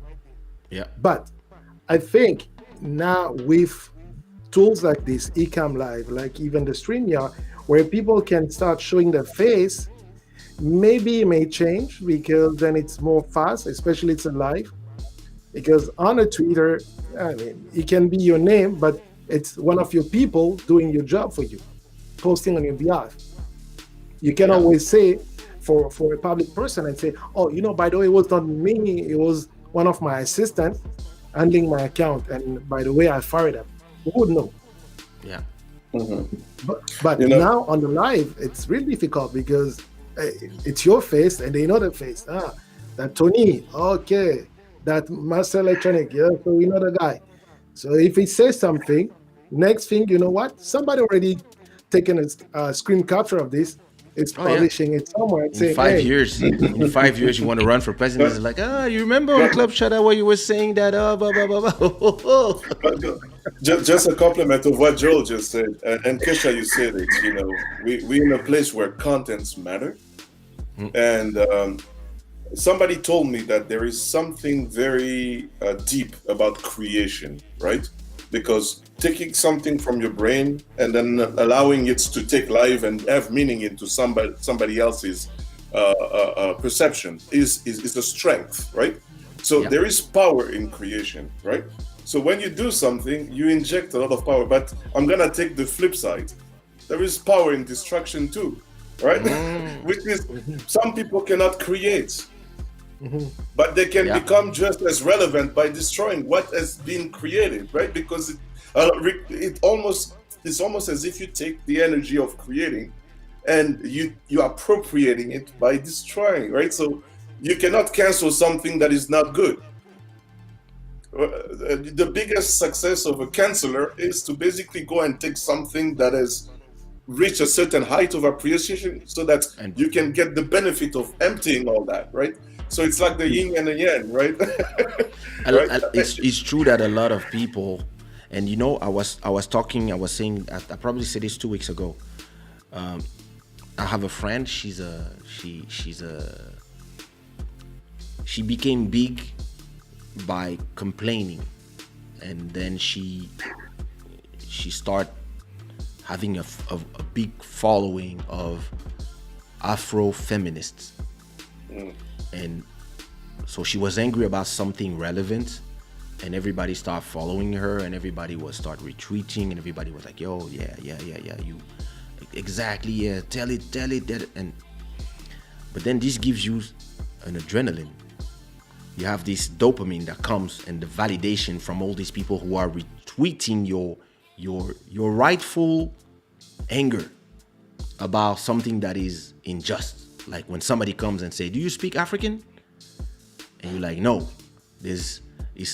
we have 54 countries and we have 2,000 or 20,000 languages. So no, I don't speak African. I speak Lingala, I speak Swahili, I speak this, I speak Bambara. And then you have everybody following you for that, and you're like, oh my God. But then the next day, you wake up and you have like 10,000 retweets, and you have people calling you, and you have the TV calling you, and you have people like, yo, can we interview you? Can we? And all of a sudden you exist through your anger. And then everything dies down. And now you need your next shot of dopamine. So now you need to be angry about something. So now you start looking for, and you don't realize it, but you start looking for reason to be angry. You start looking for some everybody's tweets, and then you start being like these people that take time in their life instead of doing something to find the tweets that you said in 2007, like if nobody can change their mind, and then they go and they go and they find a stupid joke you made about gay people back in the day when it was okay to make those jokes, and they're like, huh, and boom, and then all the followers come, and everybody's kind of, everybody loves to see a success story, but everybody love as much to see the crash. Everybody loves this, to see the downfall of that person, and everybody love as well when you rise from the ashes, because yeah, that's the, and look at all these movies. The movies show you that, like, humans love these building and destruction. They love these emotions, like you just said. They love, and look how there's never been so much conspiracy as of today. It always existed. There were always people believing in everything, aliens, secret societies, etc. Yeah, and some things are true, some things are not. But now some people, look at how many people had Q's in their t-shirts in that riot. A lot of people are fed all kinds of conspiracy theories, and it's not like you think like, yeah, but there must be some people who control the world and etc. whatever. They must be there somewhere. We know that they are here because, I come from political families, so I've seen them firsthand, that the things that are possible, but some other things are a little bit ridiculous. But because of you're gonna think something, and you're gonna find a community that think the same way. Listen, if you love for a woman to come over your head and shit in your mouth, you're gonna find a community of people that love it as well, and you can all be a happy family. They're there. Everybody can find their family. And the problem is that today, when you believe in something that is crazy or non-factual, you can find a million of other people who believe the same thing as you all around the world. And if you are, and everybody love to hate him, but I'm gonna commend Trump because he's been able to take all these people and control them. And that is power, like it or not. And I believe this is the reason why you are seeing everybody taking him down today, because it is way too much destructive power in the hands of one man. When it was just tweets insulting people, they were like, yeah, listen, he's bringing the votes. Now that people, especially a white cop, has died in the hands of other white people because of another white person, it's not like the BLM, the whatever, all that, like, it's you between you. And now they're like, no, he's dangerous. He's dangerous for real. It's a lot of people saw that coming, but a lot of people are like, no, how can this be possible? Because, yeah, now people are seeing that this can happen. And because here is somebody who lost an election and doesn't want to believe it, he's able to go talk to other people and tell them, find me some votes. I need 12,000 votes. I need 11,700 votes. I need them so I can win. I need and pressure people. I need you to go do this, and all of a sudden people are like, in the beginning people were like, oh, he's desperate, oh come on, say like come on, there's 12 days left, come on, and then the guy was like no, and even people, even I think his daughter was like, that, come on. But then the other part of, nah, let's go. And then if you are a narcissistic psychopath, sociopath, you yourself are removed from the reality of what's going on. You like, no, I cannot lose. It's me. I cannot lose. It's like the first time, like you're that pretty boy, and the first time you have one girlfriend that cheats on you. You're like, what? What? It's not possible. You see what I mean? And then you don't want to believe it.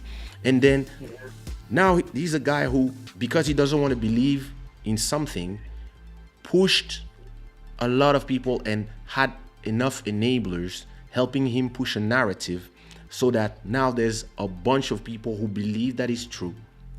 And anybody who believes in conspiracy theories, in secret societies, in the Illuminatis and all of them, can say, nah, all this was decided somewhere, and da. And then at a point, the guy just has his own army that come with his flag, and they are marching inside of the Capitol. And now all the people are like, yo, hey, he's really dangerous. And this is why you are seeing all the leaders of the world agree that, yeah, it's time to go. It's time to go and never come back. Like, because you can see it in, if you go on YouTube and you watch all the news, of course you're gonna have some of them trying to defend him, etc. But most of the media you are seeing is, wow, the last days of Trump, like the desperate attempt of a coup. They are using words like a coup, treason, insurrection, sedition, the Capitol. They're using the symbols. They're like, oh, we are in a banana. Domestic terrorism. Like all of this is how you're gonna have a majority of Americans and people around the world being like, and they're realizing how much this is dangerous even for them outside. In terms of geopolitics, this hurts, because now the United States cannot say nothing about Hong Kong, nothing about nothing about China, nothing about Turkey, nothing about nobody.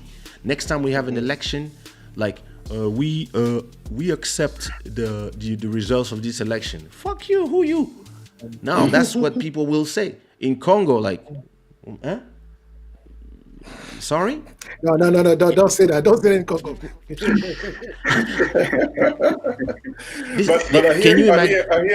I hear something you're saying, Kaysha. Just one thing.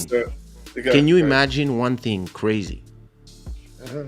Can you imagine that it's the first time that in my life I see that in Congo there is a peaceful transfer of power, and not in the United States? No, in Congo is not a peaceful transfer. Sorry. It's peaceful. Yeah. What I mean by peaceful is That's another discussion. what I mean by peaceful is there's no violence. You see what I mean? Well, That's crazy. That's crazy. but Kaysha, one thing that you said, two words that you said, and Mr. Tech, is it Mr. What is it again? Also, Mr. Tech, Master Electronic. Master Electronic. I'm sorry, first time meeting you. But one thing that you guys said is about power. Power is when, if you want to slap somebody with your open hands, right? The impact is not gonna be as strong. But when you put all your fingers and you put it together, now it's a fist, and the same strength would hurt more, and you have more power for it, right? Power comes into concentration. Donald Trump is an example of somebody who was able to reach out to a number of people. You said enablers. There are people beyond him who saw an opportunity for power. Yep. And they allowed him to move forward because they were benefiting. And everybody would tell you that the Republican Party, maybe until a few days ago, They benefited from the power that Trump gave to them. But, Master Electronic, you also talked about the internet. If you think about it, the internet was decentralized when we got started, right? Everybody was in their garage trying to plug into a network and then create relevance from the fact that we created the first network. Today, we talk about platforms because everybody has to go through those platforms in order for them to play. So you come back to the same thing, power, right? Now, we get the dividend of that power because you might just get a little bit of the power of YouTube. How do you know that YouTube is powerful? Just count the billion of users they have, right? Yeah. And by just aligning yourself with that, you might just get 1 million for your own, right? So you're playing with a powerful player and you concentrate. The one thing that I would say is that you also have laziness. It's a lazy approach to actually want to actually align yourself with a powerful person so that you could get benefits. And usually when you go with the lazy option, you might also obtain things that you don't like, right? Because, you don't control the situation. Same thing with technology. Laziness is that we don't create our own platform to communicate. We tag along with one that has already our solutions. And then after that, we realize that there is plenty of stuff we don't like. But the truth is that, we didn't come up with our own solution. We tagged along because it was easy. And we play into the power system that is already at place, making them even more powerful. The beauty here is that the history of the internet is not just finished yet. We're still writing it. Mm-hmm. And every day we make a choice on where we want to play and how we want to play, right? When Microsoft wanted to actually put licenses, Linux decided to be open source, right? Yeah. And the battle was won, finished. Everybody knew that Microsoft was the big winner, right? But then out of the open source platform, you have a Google that emerged that is 10 times bigger than Microsoft in terms of footprint, right? But they had to sacrifice because everything that Google was offering for a while was free, even when they didn't have that much money. And it was not lazy. They could have played in the power structure of a big player, but they decided to go with a route of their own, and they create a reality that works for them, and by extension started working for other people, right? I come back to a discussion that we're having right now.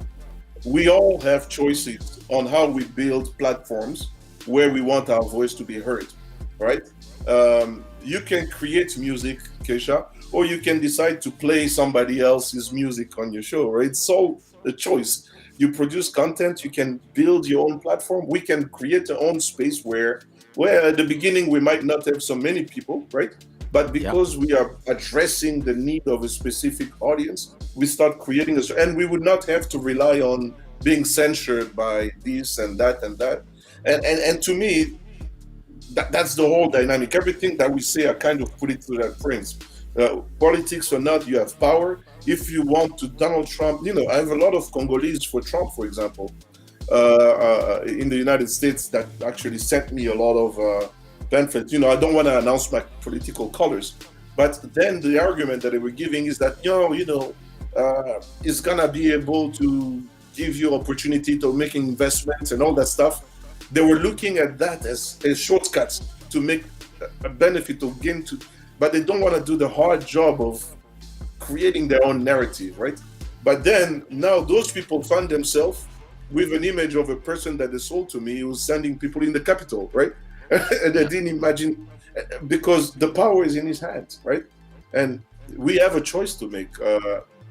One thing also that I want to say, maybe this is kind of derive the conversation. The internet, for example, today is facing a crossroad. And you saw that with the Trump government when they decided to ban Huawei. TikTok, and TikTok. Basically, you now see a split between the internet of the American and the internet of the Chinese, because when you go to China, they also ban some American product where you cannot have Facebook and stuff. And America is doing the same thing. And China has about a billion users because all the citizens of China are in their social media. The state controls social media, and then you have the rest of the world. And now, one thing that I started thinking about when they talked about Huawei is if you this remember in England they wanted to buy Huawei equipment, and the US went and told them, hey, don't make a deal with those guys, otherwise we won't be able to make sure that your information is secure, which means that if you are a Huawei consumer, you might find yourself at odds with some technology, and they might ban you from being able to connect. So it looks like we're getting to a point where we might have a split internet. If you use what's the phone that the Chinese have? What is that the popular phone that they have? Huawei. Yeah, Huawei. you have, Okay, it's the same phone. You have Yeah. me. You So have me. You have yeah. Now Huawei Xiaomi. Huawei banned phones. I'm sorry, are banned in the US right now. Yeah. Then you have you have the Xiaomi. You have The all the- ZTE. And at some point, Google started conditioning the use of Android on Huawei phone. They started talking about that, and Huawei started talking about building their own operating system. Yep. But if you think about it, right, that whole construct of, hey, we buy this ecosystem, if you're shunned from it, right, just like many products in China are, they are forced to create their own alternative, right? And the whole construct of that internet being that one place where we all come, it's also being shattered. Yep. So And- it's and things you are know- changing. And to continue on that, if you are European, you are just losing on both fronts, because it used to be Sony Ericsson, it used to be the Nokia. Swedish who were the Nokia, the Norwegians.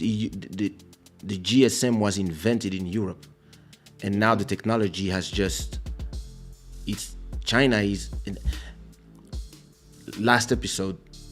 If Tony, like, if you have time one day, just go back to the channel I'll to check it watch out. it. Yeah. Mhm. I was talking about how cryptocurrencies could change the face of Africa.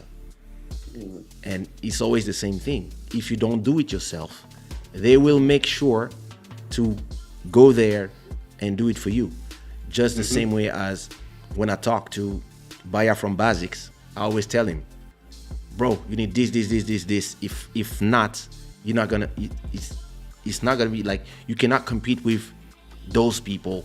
And because when they will arrive there, either they buy you and your customers, and you have your check, or you work for them. Either they will just they're too dominant, and this is where the internet, you start having to ask yourself some questions. Where I hear a lot of people in France or in Portugal, yeah, but what about freedom of speech? Oh, the Chinese, in the internet of the Chinese is controlled. I said, guys, do you realize that all these companies that you are talking to me with, Twitter, Facebook, Google, Apple, are all American companies? This is the American dominance. And if you are the French president and these companies decide to ban you, there's nothing you can do, because they can ban their own fucking president. And if they decide to ban Macron for whatever he said, they can. Because in the end, even if they are multinationals, they don't answer to you. Of course, you have rules on your territory, but it's the internet. So if they decide that, yeah, you cannot talk anymore, there's nothing you can do, because you didn't, like you said, you talk about shortcuts. Instead of building your champions, you decide to build on top of these champions. And if I was if I was the ruler, if I was the president of a state, I'm sorry, I have Congolese. Mobutis dans l'âme. No problem. It's coming, Kaysha. It's coming.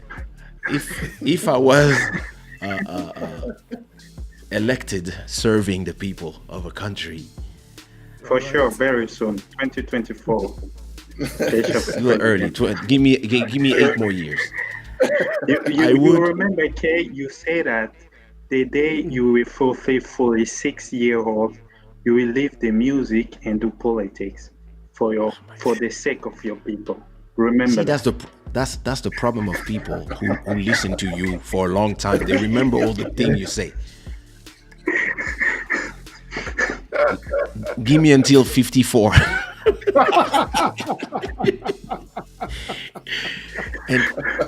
But then you see that you realize that if I was in charge in Congo, for example, or in another country, I would today have a digital currency strategy today for tomorrow to get out of the grip of the dollar.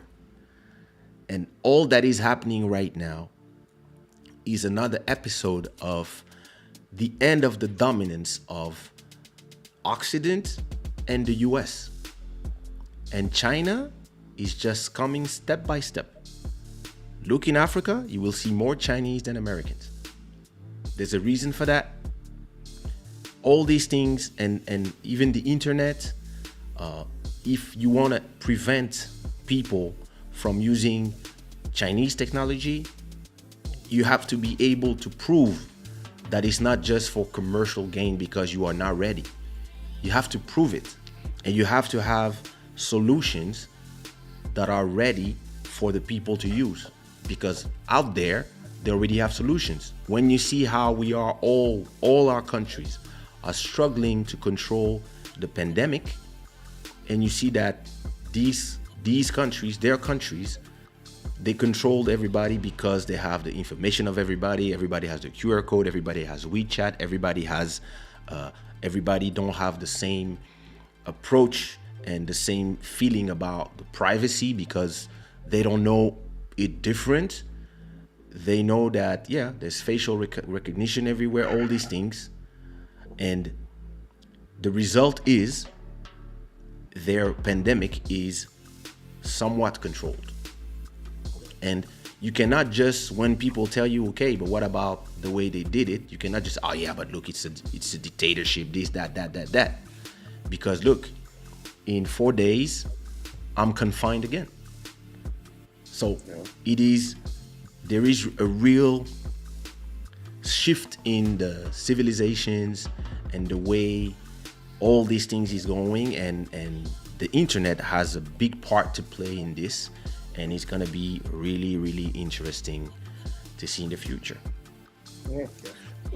So talking about shortcuts, go ahead.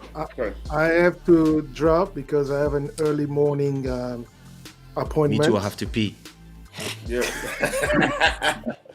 Yeah. But I'd like for you guys to connect because Master Electronic and I were reconnected. I know how to get in touch with Tony, but you guys need also maybe send Kaysha an email at kaysha.com and you guys connect. Maybe we can work something together. Sounds all good. Right. This was a great conversation. When I remember when I was about to end the live 2 hours ago, and I was like, let me see if somebody wants to talk. I didn't know that it's so long, but it is almost 5 a.m. here.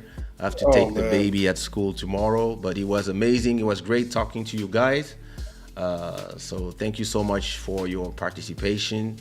It was a great conversation, and we will make sure that we continue the conversation in another time. So thank you guys for coming, and I will see you guys soon.